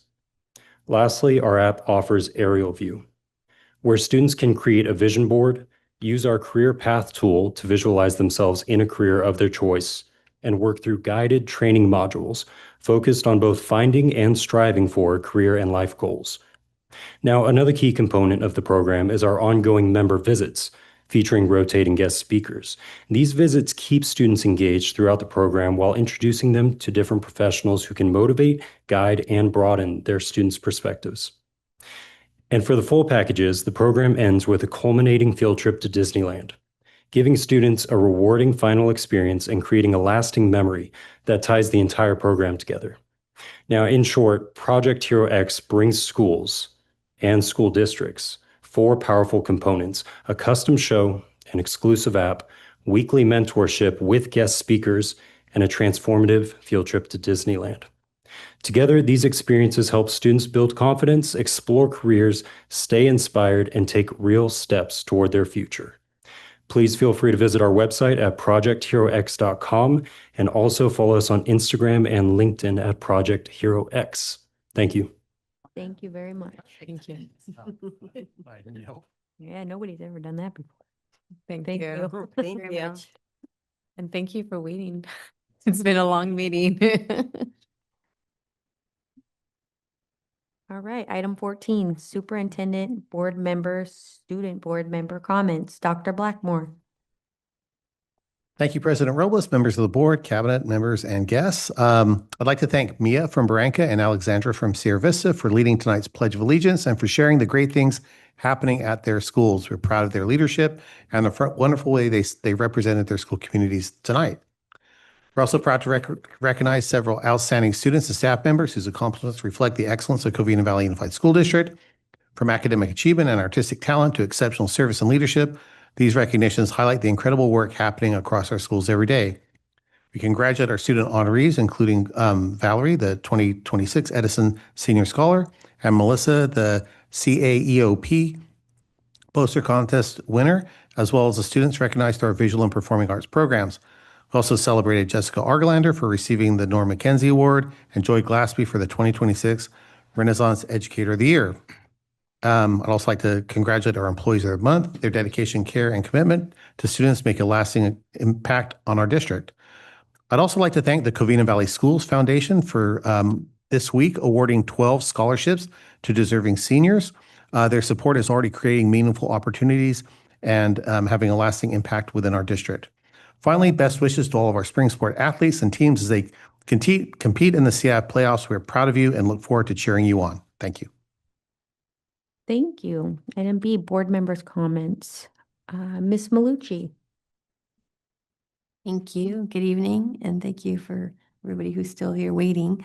I'd like to thank Mia and Alex for coming and leading us in a Pledge of Allegiance and sharing about their schools. It's always great to hear their side and their views of what's going on their campuses. It's really nice. Thank you again to them. Congratulations to all those that were honored tonight. We did have quite a few, but that's what makes these evenings so great, is that we get to see all the great things that are going on inside our district. I was able to join Dr. Blackmore. We visited Manzanita, Merwin, Las Palmas, Northview, and Covina. Got to see a lot of the highlights that were going on, some previews for the music festival, science projects where they released butterflies, the photography and the FAME academies. Got to see the sports complex at Covina, so a lot of really great things that are going on. Was able to attend the foundation fundraiser that they did for their first annual. They did a really great event, and it's really great that they're able to support so many of our students. I'm looking forward to many years of working with them. And looking forward to the music festivals that are coming up and the graduations. So thank you very much. Thank you. Ms. Cruz. Good evening. Well, definitely want to congratulate all of our students and staff that were recognized today. Can't believe it's already the end of the year. It feels like it went by really quick. It's an exciting time of the year. A lot of things are happening. I know our seniors are super excited, right? to be done. I think next week is probably the last week of any academic stuff, and then the fun begins. So really excited for graduation. I love, attending them. It's always great to see how excited our seniors are. That's all I have tonight. Thank you. Mr. Wright? Thank you. I'm going to whiz through this. Yeah, I wanted to make sure I recognize all the spring sports. Don't worry, I'm not reading all this. Congrats to South Hills, who won today, first round of CIF. They hosted. They had an impressive 22-6 record this season. Covina baseball today just had a comeback win, bottom of the 7th, to win 4-3. I wanted to make sure I recognize them. And this is the first time in almost 20 years that Covina baseball has hosted a CIF game at its home field, and it's a milestone worth celebrating. A special congratulations to Colts baseball player senior Donovan Johnson, who was named the Valley Vista League MVP, and this is the first league MVP for Covina High School since 1998. A remarkable achievement today. And he attended Roland and Trawick as well. So he went through the feeder. Special shout out to Colts baseball coach Tim O'Leary. Congratulations for the incredible work you've done turning the baseball program around at Covina High School in just a few short years. It takes a lot of long hours and dedication, and you have to be able to attract the athletes. And a new scoreboard, a new sound system, new bleachers, and a little concrete and ADA accessibility improvements certainly don't hurt either. For stunt, South Hills varsity stunt continue their impressive run. Top 10 state team, ranked 8th in California Division I, competed at the state tournament and earned a first-round victory, and then faced the eventual state Division I champion in a loss, but they played really well. They finished the season back-to-back Hacienda League champions, 3rd in CIF, and they had the league MVP. So scholarships and upcoming events. Congratulations to all the scholarship recipients honored this past week by the Covina-Valley Schools Foundation and also the Covina-Valley PTA. Next week, I look forward to attending the feeder track music concerts and excited to continue to cheer on our CIF teams and individuals as they advance further in the playoffs, as well as our scholars in upcoming meetings. Thanks. Thank you. Ms. Caceres. Good evening. I want to start by thanking the Covina-Valley Schools Foundation board members for all their hard work and dedication to the foundation. What started as an idea a few years ago has really taken off this year and has built a lot of momentum. So it's exciting to see and to hear the ideas and what they have in store for the future. I also want to give a shout out to Covina High School and thank them for their dual enrollment program, for everything that they've done to build it, to strengthen it. My niece and my nephew will be graduating this year. My niece will be graduating from Cal State Long Beach with psychology, a degree in psychology, and she'll be graduating 2 years early. And then my nephew is graduating from Cal Poly with a degree in computer engineering. So both of them, Covina High alum, Trawick, and Grove Center. So very excited for them. So congratulations and thank you. Thank you. Item C, Student Board Member Report. Leslie Nicholas from Covina High School. Good evening, board members and guests. Thank you to Mia Duarte and Alex Price for leading us in the Pledge of Allegiance. Congratulations to all of tonight's award recipients, and a special congratulations to all of tonight's visual and performance art recipients and Valerie Chavez for being named an Edison Senior Scholar. As we approach the end of the school year, our campuses have continued to show strong school spirit and student involvement through many exciting events. This past weekend, Covina and Northview students had their prom, creating memorable experiences. With South Hills prom being this upcoming Saturday, I'm excited to hear more about it from Lizette. Covina is having a very successful spring sports season with our swim, softball, baseball, track and field, and stunt team all making it to CIF. On May 1st, many of our seniors also celebrated Commitment Day, recognizing the path they will pursue after graduation. The class of 2026 has worked so hard to get to this day, and I'm very proud of all of us. I would also like to say congratulations to all AP students who have completed their AP exams over the past 2 weeks, and I wish the best of luck to those still testing tomorrow. We also want to thank the Covina-Valley Schools Foundation for awarding 12 scholarships to deserving seniors. Back in November, I sent out a survey to our student body. To follow up on it, I am working on sending out a second survey to gather feedback on all our solutions to them, in hopes that it will assist our new student board member.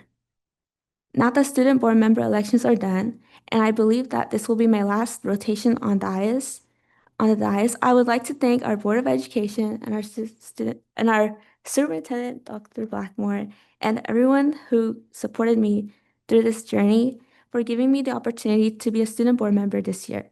I've grown a lot through this experience, and I've gained confidence in not only myself and my public speaking skills, but I've furthered my ability to listen to others in feedback and create action plans to help better student experiences at Covina High School. Thank you.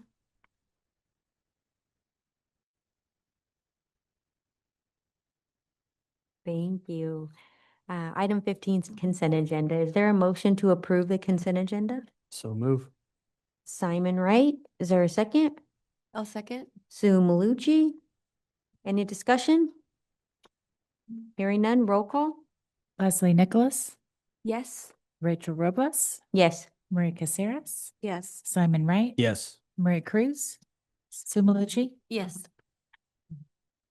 Motion carries unanimously. Item 16, action items. Item A, recommendation is made that resolution number 25-26-15 to order biennial governing board election be approved. Any discussion? Do we have a motion to approve? So move. Simon Wright, is there a second? I'll second. Sue Malucci? Roll call? Leslie Nicholas, Yes. Rachel Robles. Yes. Maria Caceres, Yes. Simon Wright, Yes. Maria Cruz, Yes. Sue Malucci. Yes. Motion carries unanimously. Item B, a recommendation is made that resolution number 25-26-16, candidate statements for district elections on November 3rd, 2026 be approved. Do we have a motion to approve? So move. Mr. Wright, is there a second? I'll second. Sue Malucci. Any discussion? Seeing none, roll call? Leslie Nicholas, Yes. Rachel Robles. Yes. Maria Caceres, Yes. Simon Wright, Yes. Maria Cruz, Yes. Sumaluchi? Yes. Motion carries unanimously. Item C, recommendation is made that the tentative agreement with the California School Employees Association be approved.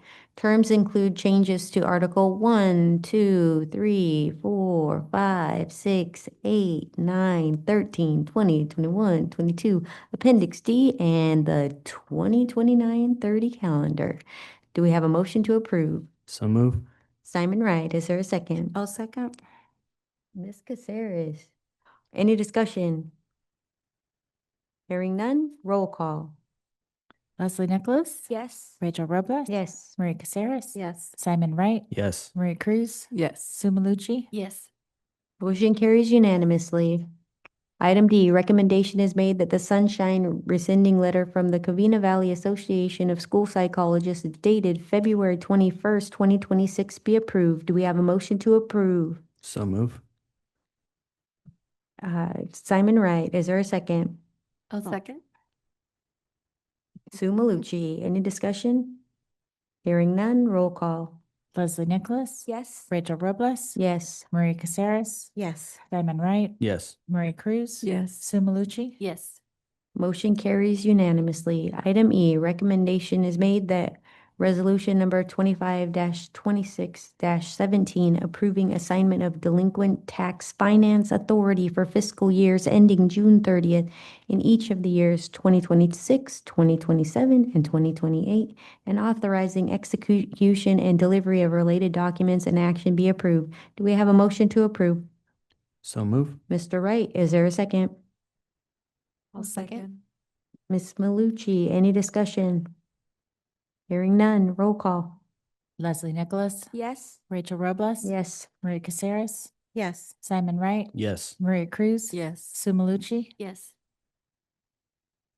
Motion carries unanimously. Item F, recommendation is made that Imperial Date as the provider for school nutrition paper products RFP number 25-26-108 be approved. Do we have a motion to approve?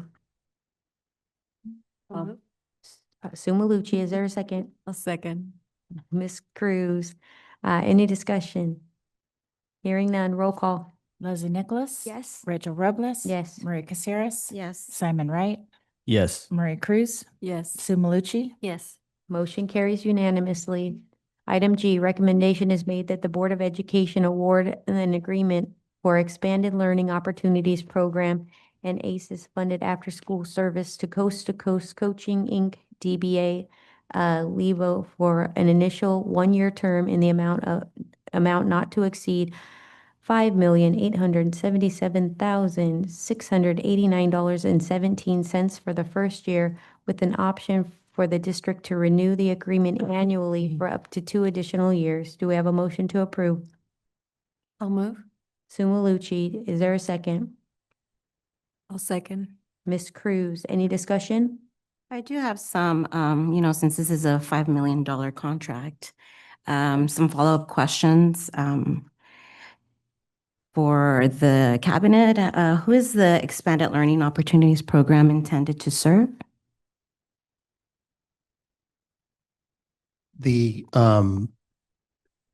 It's for students that are considered unduplicated students in our district through TK through 6th grade. Can you explain a little bit about who the unduplicated students are? It's low-income students, it's English learners, it's foster youth and homeless students. How many students currently participating or expected to participate in this program? I believe this year, Manny, number this year? Yeah. So for this current year, it was 850 students that's attended for the ELOP and 450 that were also served through Kids Corner. Was parent, student, and staff feedback considered when making this decision? Through surveys, advisory meetings? No, they were not surveys for the program, or they were not advisory meetings held regarding the after-school program. How were school sites involved in identifying the program's needs? The school SPARTs were part of the evaluation process for the vendors that submitted proposals for the program. Before advancing this recommendation, did staff independently verify program performance through site visits and direct observation at other school districts? If not, why not? That was not identified as part of the request for proposal process in the documents we first submitted. We had a site visits were not included due to the logistics around visiting the school sites, the time of the RFP, and really we were looking at the proposals in the plan moving forward, knowing that we were expecting improvements and enhancements to the program. So Levo has served since 2022. What formal and informal evaluations have we conducted? And have those ever been shared with the board? My knowledge, we haven't had a formal evaluation of the Levo program or the after-school program. We do have informal evaluations that happen with our site administrators on a regular basis who are involved and have their programs on their school site, and they provide direct feedback to district staff. But we have not given, there has been no formal feedback shared with the Board of Education. Why is this recommendation in the best interest of our students? As part of the evaluation process, the evaluating committee determined that Ilovo had the most comprehensive and best plan moving forward, again, to implement a program that best met the needs of the district and would be able to enhance and enrich the after-school program for the schools within the district. And then a clarifying question in regards to the contract. The contract is for a one-year term that has to come back to this board for approval to renew annually. Is that correct? That is correct. So I just, want to share with my colleagues. Earlier this school year, I visited Cypress Elementary School's after-school program. While there, I witnessed low levels of engagement, multiple grade levels mixed in the same classroom and being provided the same lessons. When I asked if the program's curriculum and structure changes from year to year or from school year versus the summer, the answer was no. When I asked if they included field trips in the summer, the answer was no. When I asked if students in the program competed against each other in sports throughout the district, the answer was no.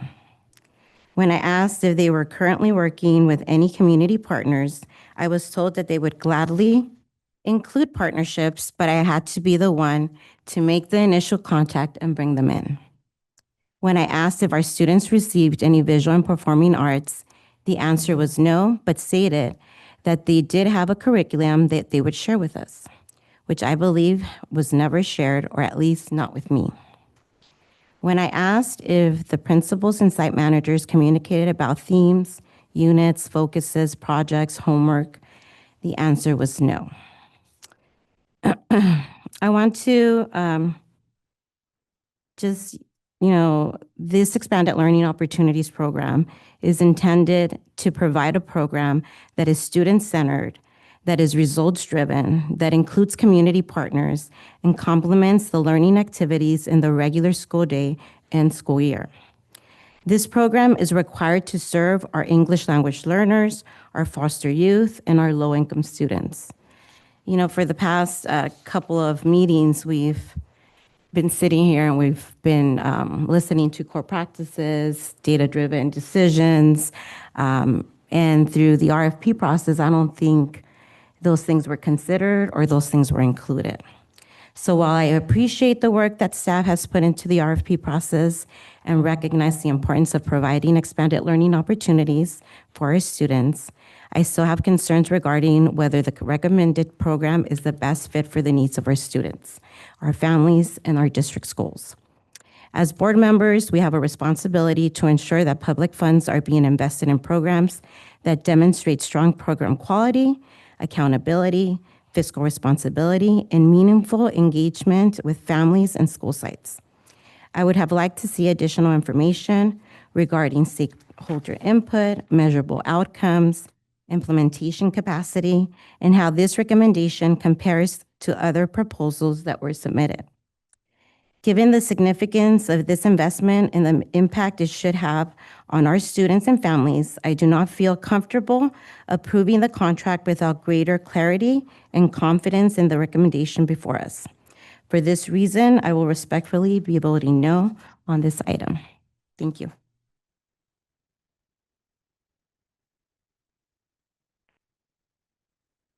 My only thing is, do we have any information that now that it's going to serve more students, that there will be field trips, sports, community partners will be involved, visual and performing arts will be implemented, and will complement the school day with meaningful engagement?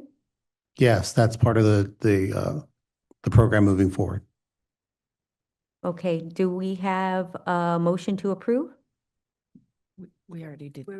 Oh, we Yeah, did? that- Oh, okay, was it roll call, sorry, discussion? sorry, I'm slow. Leslie Nicholas, Yes. Rachel Robles, Yes. Maria Caceres, No. Simon Wright, Yes. Maria Cruz, Yes. Sue Malucci, Yes. Motion carries 5-1.